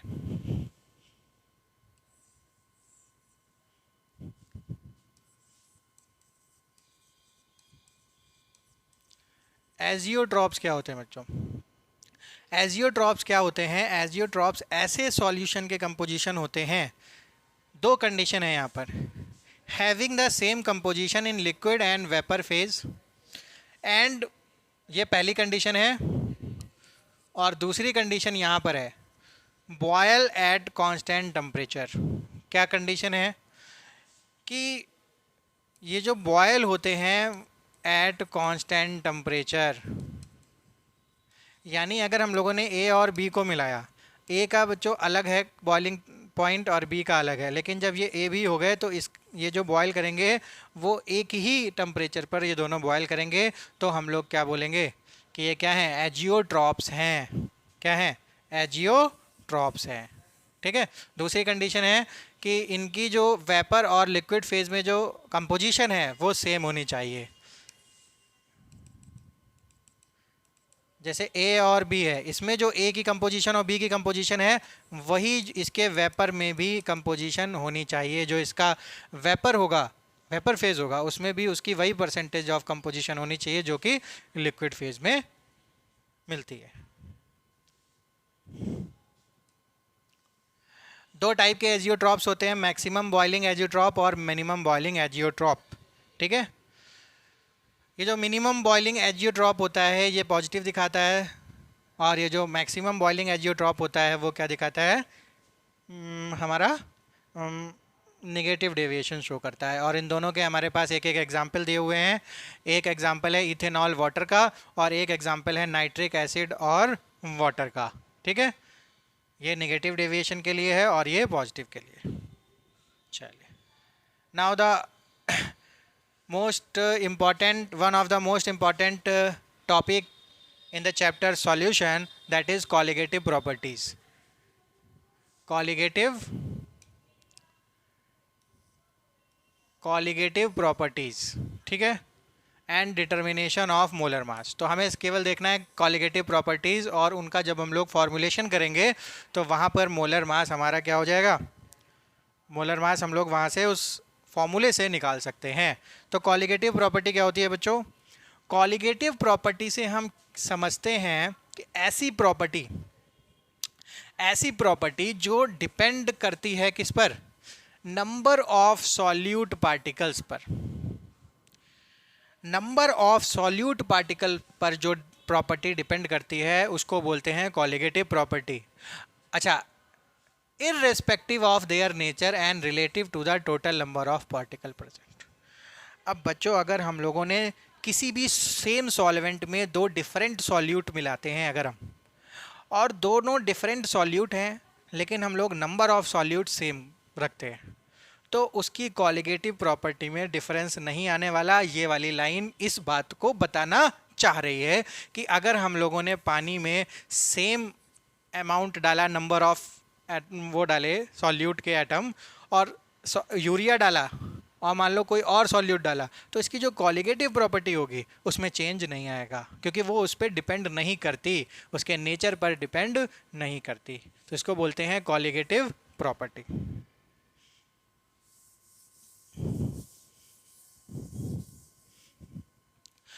चार प्रकार की, 4 टाइप्स की colligative properties we will have to study. The first colligative property is lowering of vapor pressure. Lowering of vapor pressure. After that हम लोग देखेंगे elevation of boiling point. And the third one is depression in freezing point. और the last colligative property है हमारी osmotic pressure. तो चलिए सबसे पहले हम लोग देखते हैं अपनी पहली colligative property, that is relative lowering of vapour pressure.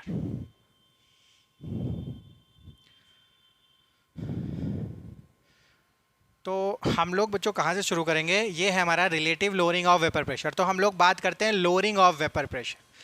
तो जब भी किसी सॉल्वेंट में जब हम नॉन वोलेटाइल सॉल्यूट मिलाते हैं, ये बात हम लोग पहले भी कर चुके हैं कि जब हम पानी में नमक मिलाते हैं तो उस पानी का जो बॉइलिंग पॉइंट होता है 100 डिग्री सेंटीग्रेड होता है, और जब हम लोग उसमें सॉल्ट मिलाते हैं, टेबल सॉल्ट मिलाते हैं, तो उसका जो हमारा वेपर प्रेशर है वो क्या हो जाता है? डाउन हो जाता है आफ्टर एडिंग सॉल्ट। तो वही हमारा लोअर हो जाता है वेपर प्रेशर। तो कितना हो जाएगा? ये हमारा P1 का क्या है? प्रेशर है। अब कितना लोअर हो गया? P1 नॉट माइनस P1, यानी ये प्योर का और ये जो आफ्टर उसमें हम लोगों ने मिलाया। तो हमें मालूम है कि राउल्स लॉ के बेसिस पे P1 को हम लोग ये लिख सकते हैं, तो हमारा ये फॉर्मूला आ गया। और 1 माइनस x2 यानी x1 प्लस x2, जिस सॉल्यूशन में अगर दो कंपोनेंट हैं तो उसका फ्रैक्शन टोटल कितना होगा? 1 होगा। तो हमारा x1 को हम लोग, x2 को हम लोग क्या लिख सकते हैं? 1 माइनस x1। तो इसकी जगह पर हम लोग लिख देंगे x2। तो ये हमारा आ गया लोअरिंग ऑफ वेपर प्रेशर। अब अगर हम P1 नॉट को इसके नीचे ले आते हैं तो इसको हम लोग बोल रहे हैं रिलेटिव लोअरिंग, और इसको बोल रहे थे हम लोग केवल लोअरिंग। अब ये जो है वो किसके बराबर है? x2, और x2 होता है हमारा मोल fraction of solute, mole fraction of solute. और x2 को हम लोग लिख सकते हैं n2 upon n1 plus n2। और अगर सॉल्यूशन वेरी वेरी डाइल्यूट है तो डाइल्यूट के केस में जो n2 होगा वो बहुत कम होगा किससे? n1 से। तो हम लोग n1 प्लस n2 की जगह क्या लिख सकते हैं? n1 लिख सकते हैं। तो यहाँ पर हमारा आ जाएगा n2 अपॉन n1। तो ये हमारा एक फॉर्मूला बन जाता है किसके केस में? Relative lowering of vapour pressure. अब n2 और n1 को हम लोग और थोड़ा सा ओपन करेंगे तो हमारा हो जाएगा W2 upon M2 upon W1 upon M1। तो इससे हम लोग मोलर मास भी निकाल सकते हैं किसका? सॉल्यूट का। तो इस पे भी बेस्ड क्वेश्चन आते हैं। फाइनली हमारा जो आंसर बना वो क्या? N2 अपॉन N1, और ये हम लोगों ने रख दिया mass upon molar mass. Number of mole is equal to क्या होता है? Mass upon molar mass. Now the second colligative property is elevation of boiling point. तो ये प्रॉपर्टी भी बच्चों वहीं से रिलेट करती है कि जब भी हम पानी में जब नमक डालते हैं, यानी जब हम वोलेटाइल सॉल्वेंट में नॉन वोलेटाइल सॉल्यूट मिलाते हैं, तो वेपर प्रेशर क्या हो जाता है? डिक्रीज़ हो जाता है। तो जब भी किसी का वेपर प्रेशर डिक्रीज़ होगा तो इसका मतलब है उसका बॉइलिंग पॉइंट इंक्रीज़ हो जाएगा, क्योंकि हमारा बॉइलिंग पॉइंट क्या होता है? बॉइलिंग पॉइंट क्या होता है? ये एटमॉस्फेरिक प्रेशर होता है।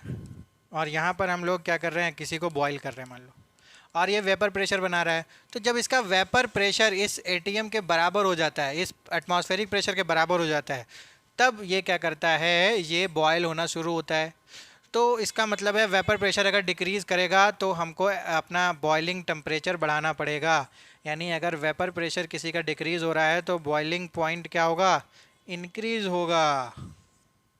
तो इसका मतलब है अगर हम लोग पानी में नमक मिला देते हैं तो जो पानी का बॉइलिंग पॉइंट है 100 डिग्री सेंटीग्रेड, वो अब बढ़ के क्या हो जाएगा, मोर देन 100 डिग्री सेल्सियस हो जाएगा after adding the non volatile salt.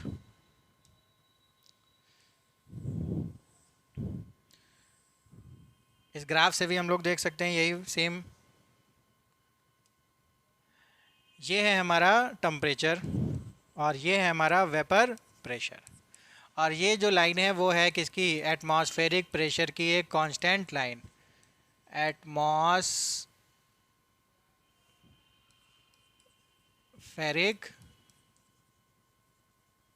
Pressure. ठीक है।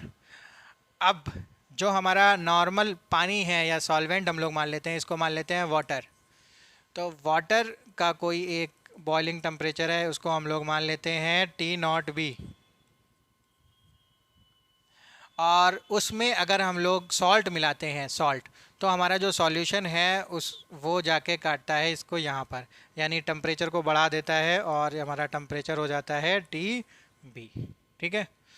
तो हमारा जो डिफरेंस आया टेम्परेचर, बॉइलिंग टेम्परेचर, वो कितना आया, TB माइनस TB0। अब TB सॉल्यूशन का है और TB0 हमारा वाटर का है या सॉल्वेंट का है। तो ये जो डेल्टा TB है वो डायरेक्टली प्रोपोर्शनल होता है मोलैलिटी के। ठीक है, सॉल्यूशन की मोलैलिटी जो भी हमने सॉल्ट मिलाया उसमें। और ये हमारा जब हम लोग इसको ओपन करते हैं तो ये आ जाता है Kb कांस्टेंट है, मोलल बॉइलिंग कांस्टेंट, और ये है मोलैलिटी। ये हमारा हो जाता है फॉर्मूला, और इसकी हेल्प से हम लोग निकाल सकते हैं मोलर मास ऑफ सॉल्यूट। तो ये है हमारा एलिवेशन इन बॉइलिंग पॉइंट। इसको मोलैलिटी के फॉर्मूले को हम लोग ओपन कर देंगे तो फॉर्मूला क्या बनेगा हमारा, W into 1000 upon M2 into M1 ग्राम। ये फाइनली फॉर्मूला बनता है हमारा किसका, एलिवेशन इन बॉइलिंग पॉइंट का। और ये डेल्टा टीबी क्या है, TB माइनस TB0।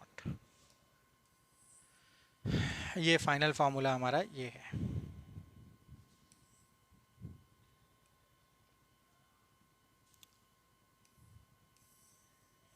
तो यहाँ से अगर हमें M2 निकालना है तो M2 की के अलावा में बाकी सारी चीज़ों की क्या होनी चाहिए, नॉलेज होनी चाहिए। तब हम लोग क्या निकाल सकते हैं, मोलर मास ऑफ सॉल्यूट। तो इस पे भी बहुत सारे क्वेश्चन आते हैं। तो इसको हम लोग यूज़ क्यों करते हैं, हम लोग इसी निकालने के लिए ही इसका यूज़ करते हैं, molar mass of the solute को निकालने के लिए इन कॉलिगेटिव प्रॉपर्टीज़ का। Now the next colligative property is depression of freezing point. Depression of freezing point. अच्छा, इसमें भी बच्चों सेम वही रीज़न है कि जब हम लोग क्या करते हैं किसी सॉल्वेंट में, वाटर में, जब हम लोग सॉल्ट मिलाते हैं तो सॉल्ट मिलाने के बाद क्या होता है, उसके वेपर प्रेशर में डिक्रीज़ होता है। इसी वजह से हमारा उसका बॉइलिंग पॉइंट इंक्रीज़ होता है और हमारा जो फ्रीजिंग पॉइंट है वो क्या हो जाता है, डिप्रेस हो जाता है, डिक्रीज़ होता है। इसका एक एग्ज़ाम्पल भी है बच्चों, आप लोगों ने अक्सर जो हमारे गर्मी के मौसम होते हैं उसमें आप लोगों ने कुल्फ़ी खाई होगी। तो कुल्फ़ी में कभी कभी क्या होता है, सॉल्ट का एहसास होता है कि उसमें सॉल्ट है। तो ये लोग क्या करते हैं, जब कुल्फ़ी को फ्रीज़ करते हैं तो उसमें आइस में सॉल्ट को भी क्या करते हैं, मिला देते हैं। सॉल्ट मिलाने से क्या होता है, उसका फ्रीजिंग पॉइंट क्या हो जाता है, डिप्रेस हो जाता है, जिससे कि जो हमारा आइस होता है वो थोड़ी देर बाद क्या होता है, पिघलता है। यानी उसकी जो लाइफ होती है उस आइस की वो थोड़ी बढ़ जाती है और हमारी आसानी से जो हमारी कुल्फ़ी या कोई भी आइसक्रीम होती है वो फ्रीज़ हो जाती है। तो इसका एग्जांपल, इसका एप्लीकेशन है बच्चों वो कि हमारा फ्रीजिंग पॉइंट डिप्रेस हो जाता है जब हम उसमें नॉन वोलेटाइल सॉल्यूट मिलाते हैं। इसको हम लोग ग्राफ से भी देख सकते हैं। ग्राफ से हम लोग कैसे देख सकते हैं, ओके, जैसे ये हमारा क्या है, फ्रोजन सॉल्वेंट है, ठीक है, ये फ्रोजन सॉल्वेंट है, और ये क्या है, लिक्विड सॉल्वेंट है। इस तरीके से देख लेते हैं, ये हमारा लिक्विड सॉल्वेंट है और इसमें हम लोगों ने सॉल्यूशन मिला दिया। तो ये पहले क्या कर रहा था, इस टेम्परेचर पर क्या कर रहा था, फ्रीज़ हो रहा था, जिसको हम लोगों ने मान लिया टी एफ नॉट। अब जब इसमें हम लोगों ने सॉल्ट मिलाया या नमक मिलाया, तो ये अब ये किस पर हो रहा है, टी एफ पर हो रहा है। तो इसमें जो टी एफ है वो लेस देन है टी एफ नॉट से, यानी जो हमारा सॉल्यूशन का टी एफ है यानी टेम्परेचर है वो अब और कम हो चुका है, यानी और नीचे जा चुका है। तो यहाँ क्या हो गया, डिप्रेस हो गया। तो अब हम लोग डेल्टा अगर टी एफ देखते हैं, फ्रीजिंग पॉइंट देखते हैं, तो कितना हुआ, टी एफ माइनस, सॉरी इसमें जो T F naught minus T F आ जाएगा, ठीक है। तो ये भी क्या, किस तरीके से हम लोग दिखाते हैं, delta T F directly proportional to the molality, और delta T F is equal to K F, freezing point freezing constant है ये, और इसको हम लोग मोलैलिटी को ऐसे लिख देते हैं, और इसको हम लोग डिफाइन करने के लिए मोलैलिटी को क्या करते हैं, ओपन कर देते हैं, W into 1000 upon M2 into M1 इन ग्राम, और ये हो जाता है हमारा final formula in case of depression of freezing point. तो देखा बच्चों कि हमारा जो पहली क्वालिटेटिव प्रॉपर्टी थी वहाँ मोल फ्रैक्शंस हम लोगों ने यूज़ किया था, जबकि ये जो हमारी एलिवेशन इन बॉइलिंग पॉइंट चाहे हो, चाहे हमारा डिप्रेशन इन फ्रीजिंग पॉइंट हो, दोनों में हमारा जो कंसंट्रेशन टर्म है वो हम लोगों ने लिया है मोलैलिटी। ध्यान से बच्चों ये बात आप लोग याद रख सकते हैं कि वहाँ पर क्या था, मोलैलिटी। अब हम लोग लास्ट कॉलिगेटिव प्रॉपर्टी की बात करेंगे, और लास्ट कॉलिगेटिव प्रॉपर्टी है हमारी ऑस्मोसिस और ऑस्मोटिक प्रेशर। क्या होता है ऑस्मोटिक प्रेशर? तो सबसे पहले बच्चों ये आसानी से आपको समझ में आना चाहिए कि ऑस्मोटिक प्रेशर हम लोग किसको बोल रहे हैं। सबसे पहले तो ऑस्मोटिक प्रेशर जानने के लिए इस ऑस्मोसिस को जानना बड़ा ज़रूरी है। ये जो ऑस्मोसिस लिखा है, ऑस्मोसिस, ऑस्मोसिस कैसे हम लोग देखेंगे, चलिए देखते हैं यहाँ पर। ऑस्मोसिस की जो प्रोसेस होती है वो क्या है, एक हम लोगों ने एक क्या ले लिया, डब्बा ले लिया, डब्बे में हम लोगों ने एक ये ले लिया semi permeable membrane, semi permeable membrane. अच्छा, इसका काम ये है कि ये वाटर को तो यानी सॉल्वेंट को तो पास होने देगा, लेकिन जो सॉल्यूट होगा उसको क्या करेगा, does not pass, does not, उसको ये रोक लेगा। तो यहां पर हम लोगों ने क्या कर दिया, दो सॉल्यूशन भर दिए। क्या कर दिए, दो सॉल्यूशन।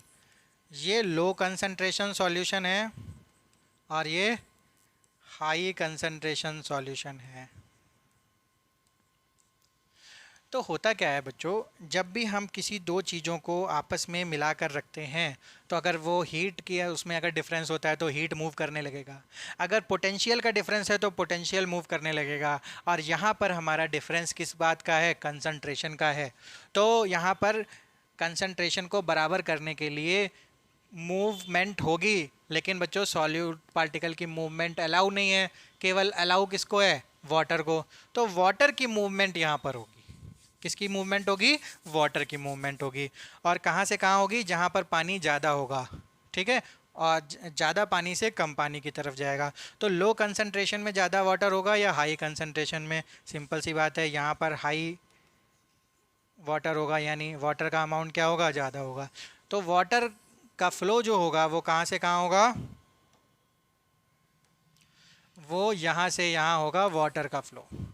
तो इस फ्लो को हम लोग कहते हैं, इस प्रोसेस को बोलते हैं osmosis. Due to the difference in concentration, the movement of solvent particle through the semi permeable membrane is known as osmosis। तो आई होप समझ चुके होंगे। तो ये जो मूवमेंट हो रही है बच्चों, तो इस मूवमेंट के लिए एक कोई फोर्स जो होगा वो आंसरेबल होगा, वो फोर्स को हम लोग बोलते हैं ऑस्मोटिक प्रेशर। यानी जो ये डिफरेंस है वो एक प्रेशर क्रिएट कर रहा है, एक फोर्स क्रिएट कर रहा है, जिसको हम लोग बोल रहे हैं उस प्रेशर को ऑस्मोटिक प्रेशर। तो उस प्रेशर का पता किस तरीके से लगाया जाता है, तो उसको पता लगाने का तरीका ये है कि ये तो बच्चों नेचुरली प्रेशर लग रहा है। अब अगर हम लोग इसके अपोजिट में एक प्रेशर लगाना शुरू करें, और वो प्रेशर तब तक लगाएं जब तक ये मूवमेंट ऑफ वाटर क्या ना हो जाए, स्टॉप ना हो जाए। आगे आ जाओ बेटा, आगे आगे आ जाओ। जब तक ये मूवमेंट क्या हो जाए, स्टॉप ना हो जाए। जब ये मूवमेंट स्टॉप हो जाएगी, ठीक है, जब ये हम लोग अपोजिट प्रेशर लगाते हैं तो ये मूवमेंट जब स्टॉप हो जाएगा, इसका मतलब ये है कि ये वाला प्रेशर इस वाले प्रेशर के क्या हो जाता है, इक्वल हो जाता है। और जब ये इक्वल हो जाता है तब हम लोगों को पता चल जाएगा कि जितना हम लोगों ने प्रेशर लगाया वो किसके बराबर है, ऑस्मोटिक प्रेशर के इक्वल था, ऑस्मोटिक प्रेशर। तो it is a physical way to find the osmotic pressure of any system. तो इस तरीके से हम लोग ऑस्मोटिक प्रेशर निकाल सकते हैं। तो आई होप कि जो आपकी ऑस्मोसिस प्रेशर है और ऑस्मोसिस और ऑस्मोटिक प्रेशर का जो कॉन्सेप्ट है वो समझ में आया होगा। ठीक है, ऑस्मोटिक प्रेशर क्या है? This pressure is that just stop the flow of solvent is called osmotic pressure of the solution. और ये हमारी SPM है और ये सारा प्रेशर है। अच्छा, इसको हम लोग डिफाइन कैसे करते हैं? डिफाइन करने के लिए ऑस्मोटिक प्रेशर को हम लोग लिखते हैं pi is equal to CRT। ये हमारा फॉर्मूला होता है किसका? ऑस्मोटिक प्रेशर का। C is the concentration term और ये यहाँ पर मोलैरिटी को रिप्रेजेंट करता है, and R is the constant और T इज़ द टेम्परेचर। तो इस पर बेस्ड हम लोग इस C कंसंट्रेशन को, मोलैरिटी को हम लोग क्या लिख सकते हैं? Number of moles upon volume. तो इस और N को हम लोग लिख सकते हैं मास अपॉन मोलर मास। तो उस तरीके से भी हम लोग यहाँ पर मोलर मास का डिटर्मिनेशन कर सकते हैं with the help of this formula. Measurement of osmotic pressure provides another method of determining molar mass of the solutes. This method is widely used to determine the molar mass of proteins, polymers and other compounds. तो proteins का जब molar mass निकालना होता है तो ये वाला जो हमारा प्रोसेस है ऑस्मोटिक प्रेशर, वो बहुत ही यूजफुल होता है, बहुत ही यूजफुल होता है। अच्छा, तो अब हमारे पास कुछ और टर्म्स हैं समझने के लिए इस ऑस्मोटिक प्रेशर में, तो जल्दी से समझ लेते हैं कि कौन कौन से टर्म हैं। 3 टर्म्स हैं हमारे यहाँ पर आइसोटोनिक सॉल्यूशन, हाइपरटोनिक सॉल्यूशन और तीसरा है हमारा हाइपोटोनिक सॉल्यूशन। तो जब हमारे सॉल्यूशन जब ऐसे हों जिनका दोनों का कंसंट्रेशन हमारा क्या हो, सेम हो, तब आइसोटोनिक सॉल्यूशन दोनों को बोलते हैं। क्योंकि जब तक डिफरेंस नहीं क्रिएट होगा तब तक हमारा ऑस्मोटिक प्रेशर जनरेट नहीं होगा और मूवमेंट नहीं होगी वहाँ पर, तो वो सॉल्यूशन हमारे कैसे होते हैं? आइसोटोनिक। हाइपरटोनिक और हाइपोटोनिक में मूवमेंट होती है, लेकिन हाइपरटोनिक और हाइपोटोनिक सॉल्यूशन किसे बोलते हैं? तो चलिए देखते हैं। अच्छा, यहाँ क्या लिखा हुआ है? हाइपरटोनिक।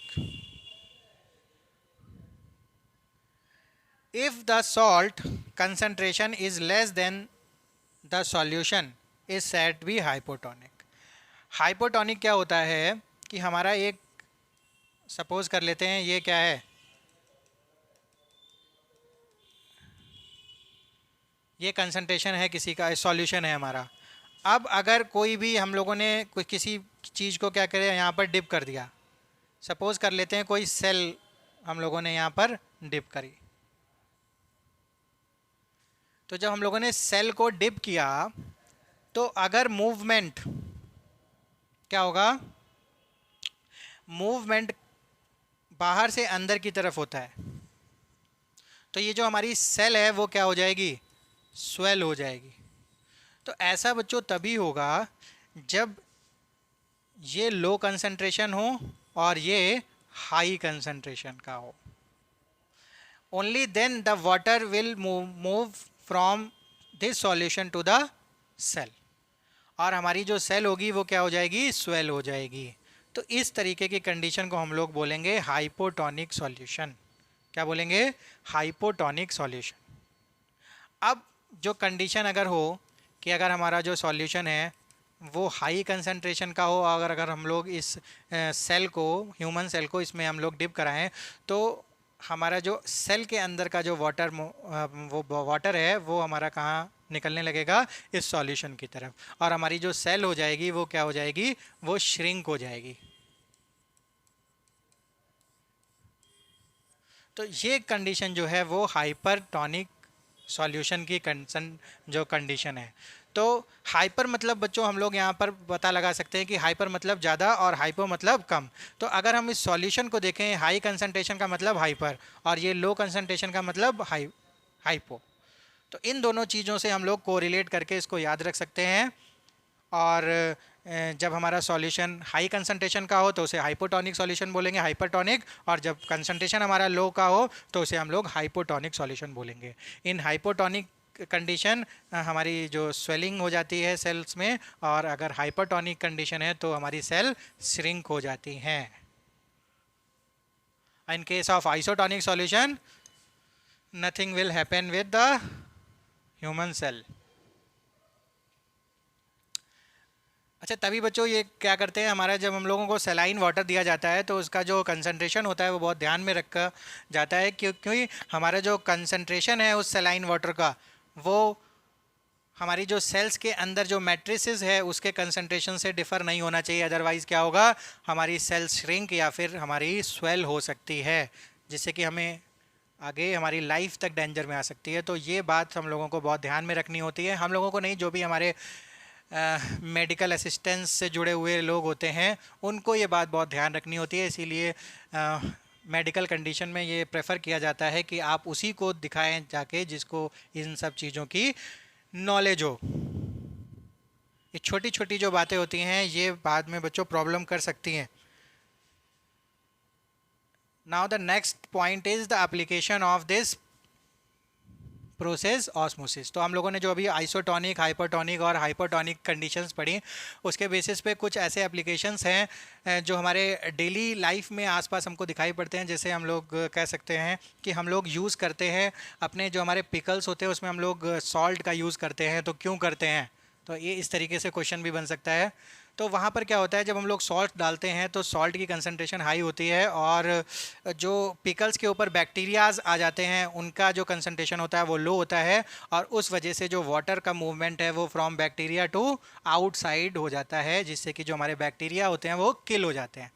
तो इस मेथड से भी हम लोग क्या कर सकते हैं, इस मेथड से हम लोग अपने पिकल्स को या फिर और चीज़ों को अपना प्रोटेक्ट कर सकते हैं। ठीक है, अब पिकल्स को हमें सबसे पहले क्या श्रिंक करना पड़ता है, तो वो भी इसी प्रोसेस का हमारा एप्लीकेशन है। ठीक है, बहुत सारी ऐसी चीज़ें हैं। जैसे हम लोग अपने फ्लावर्स को क्या करते हैं, पानी में डुबो कर रखते हैं, तो उससे क्या होता है, जो पानी हमारा होता है वो मूवमेंट करता है इनटू द फ्लावर्स, जिससे कि हमारे वो क्या करने बने रहते हैं, बहुत दिनों तक फ्रेश रहते हैं। तो ये भी एग्जाम्पल किसका है, ऑस्मोसिस का। चलो, now we will talk on the reverse osmosis RO water purification। आजकल RO वाटर हम लोग यूज़ करते हैं, और RO वाटर का जो हमारा प्रोसेस है वो भी किस पर बेस्ड है, ऑस्मोसिस प्रोसेस पर।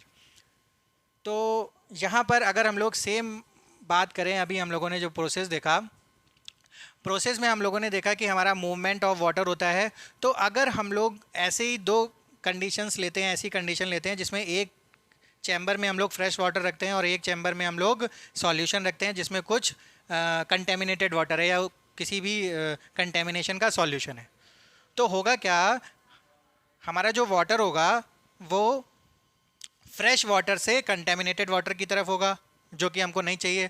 तो इसका मतलब हम लोग जो अपोजिट डायरेक्शन में एक प्रेशर लगाएंगे, तो वो प्रेशर लगाते ही हमारा क्या होगा, वो मूवमेंट रुक जाएगा, और उस प्रेशर को हम लोग इतना लगाएंगे कि उस मूवमेंट रुकने के बाद भी हम उस प्रेशर को कंटिन्यू रखेंगे, जिससे कि हमारा फ्रेश वाटर जो होगा वो अब कंटेमिनेटेड वाटर में ना जाके कंटेमिनेटेड वाटर का जो फ्रेश वाटर है वो फ्रेश वाटर में मूव करने लगेगा। जैसे हमारा जो मूवमेंट होना चाहिए वो किधर होना चाहिए, वो इधर से इधर होना चाहिए, लेकिन हम लोग इधर से इतना प्रेशर लगाएंगे जिससे कि सबसे पहले ये मूवमेंट रुकेगा और देन ये अपोजिट हो जाएगा।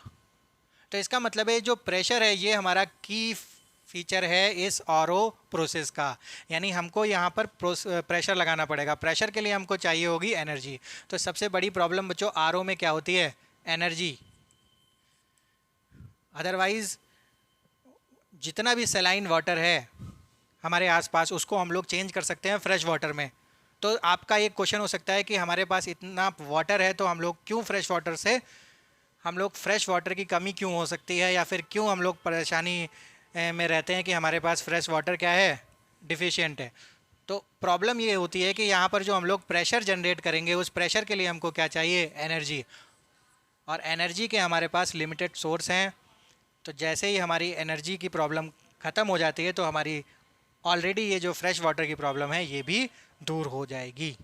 तो हम लोग आरओ वाटर से अपना फ्रेश वाटर बना सकते हैं। ऑलरेडी बच्चों बहुत सारे ऐसी कंट्रीज़ हैं जो आरओ पर टोटली डिपेंडेंट हैं, जैसे हमारी सऊदी अरब है। इन सब में क्या है, सलाइन वाटर बहुत सारा इनके पास है। तो ये क्या करते हैं, अपने आरओ सिस्टम से ये लोग क्या करते हैं, सलाइन वाटर को फ्रेश वाटर में चेंज कर लेते हैं और यूज़ करते हैं फॉर पोर्टेबिलिटी या फॉर ड्रिंकेबिलिटी।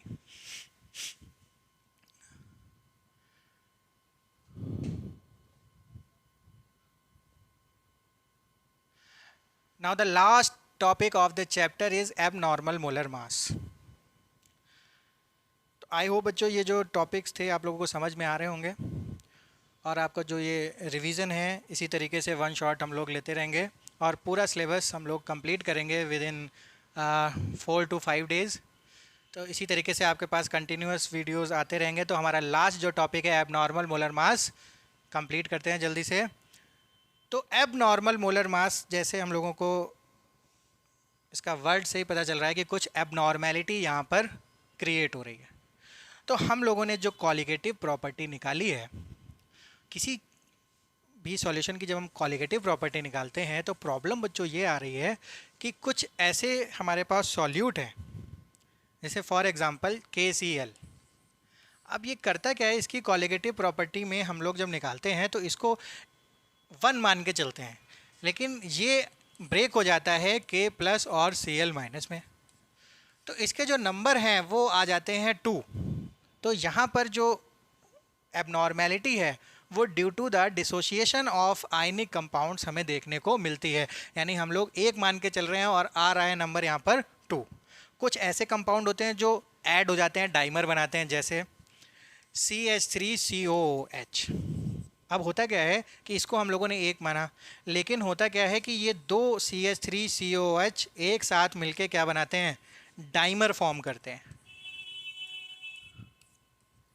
तो ये तो हाफ हो गया सिस्टम, यानी जिसको हम लोग 1 मान रहे थे वो हाफ हो गया जिसको हम लोग 1 मान रहे थे, और आयनिक कंपाउंड के केस में ये 2 आ रहे हैं। तो ये एबनॉर्मेलिटी हमको देखने को मिलती है। तो इसको दूर करने के लिए वॉन्ट हाफ ने एक फैक्टर से इसको मल्टीप्लाई किया जिसको बोला आई फैक्टर। और आई फैक्टर की जो वैल्यू होती है वो डिसाइड होती है on the basis of these ionic compound and these formation of dimers.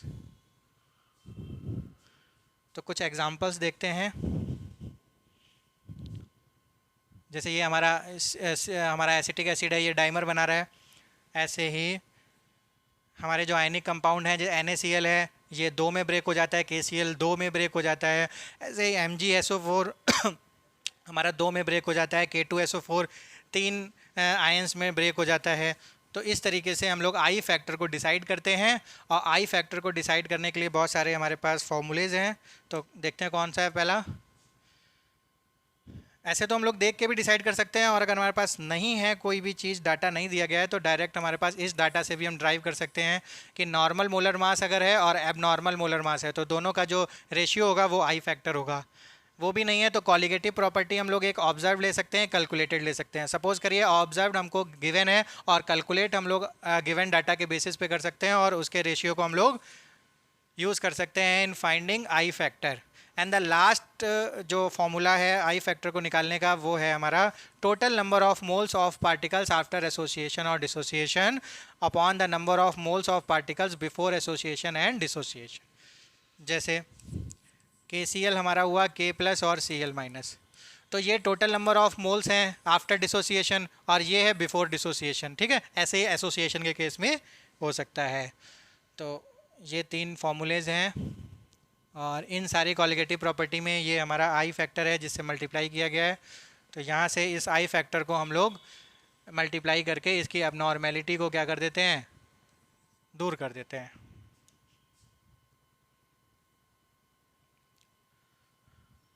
तो इसके बेसिस पे हमारे क्वेश्चंस हैं, तो आप लोग आई होप कि आप घर पे प्रैक्टिस करेंगे। तो हमारा जो चैप्टर है सॉल्यूशन वो फिनिश होता है और इसी तरीके से जो हमारे वन शॉट हैं वो आते रहेंगे। तो टिल देन बाय बाय, हम लोग मिलते हैं अब अपने नेक्स्ट वीडियो में जहाँ पर हम लोग बात करेंगे इलेक्ट्रोकेमिस्ट्री की। तो टिल देन बाय बाय।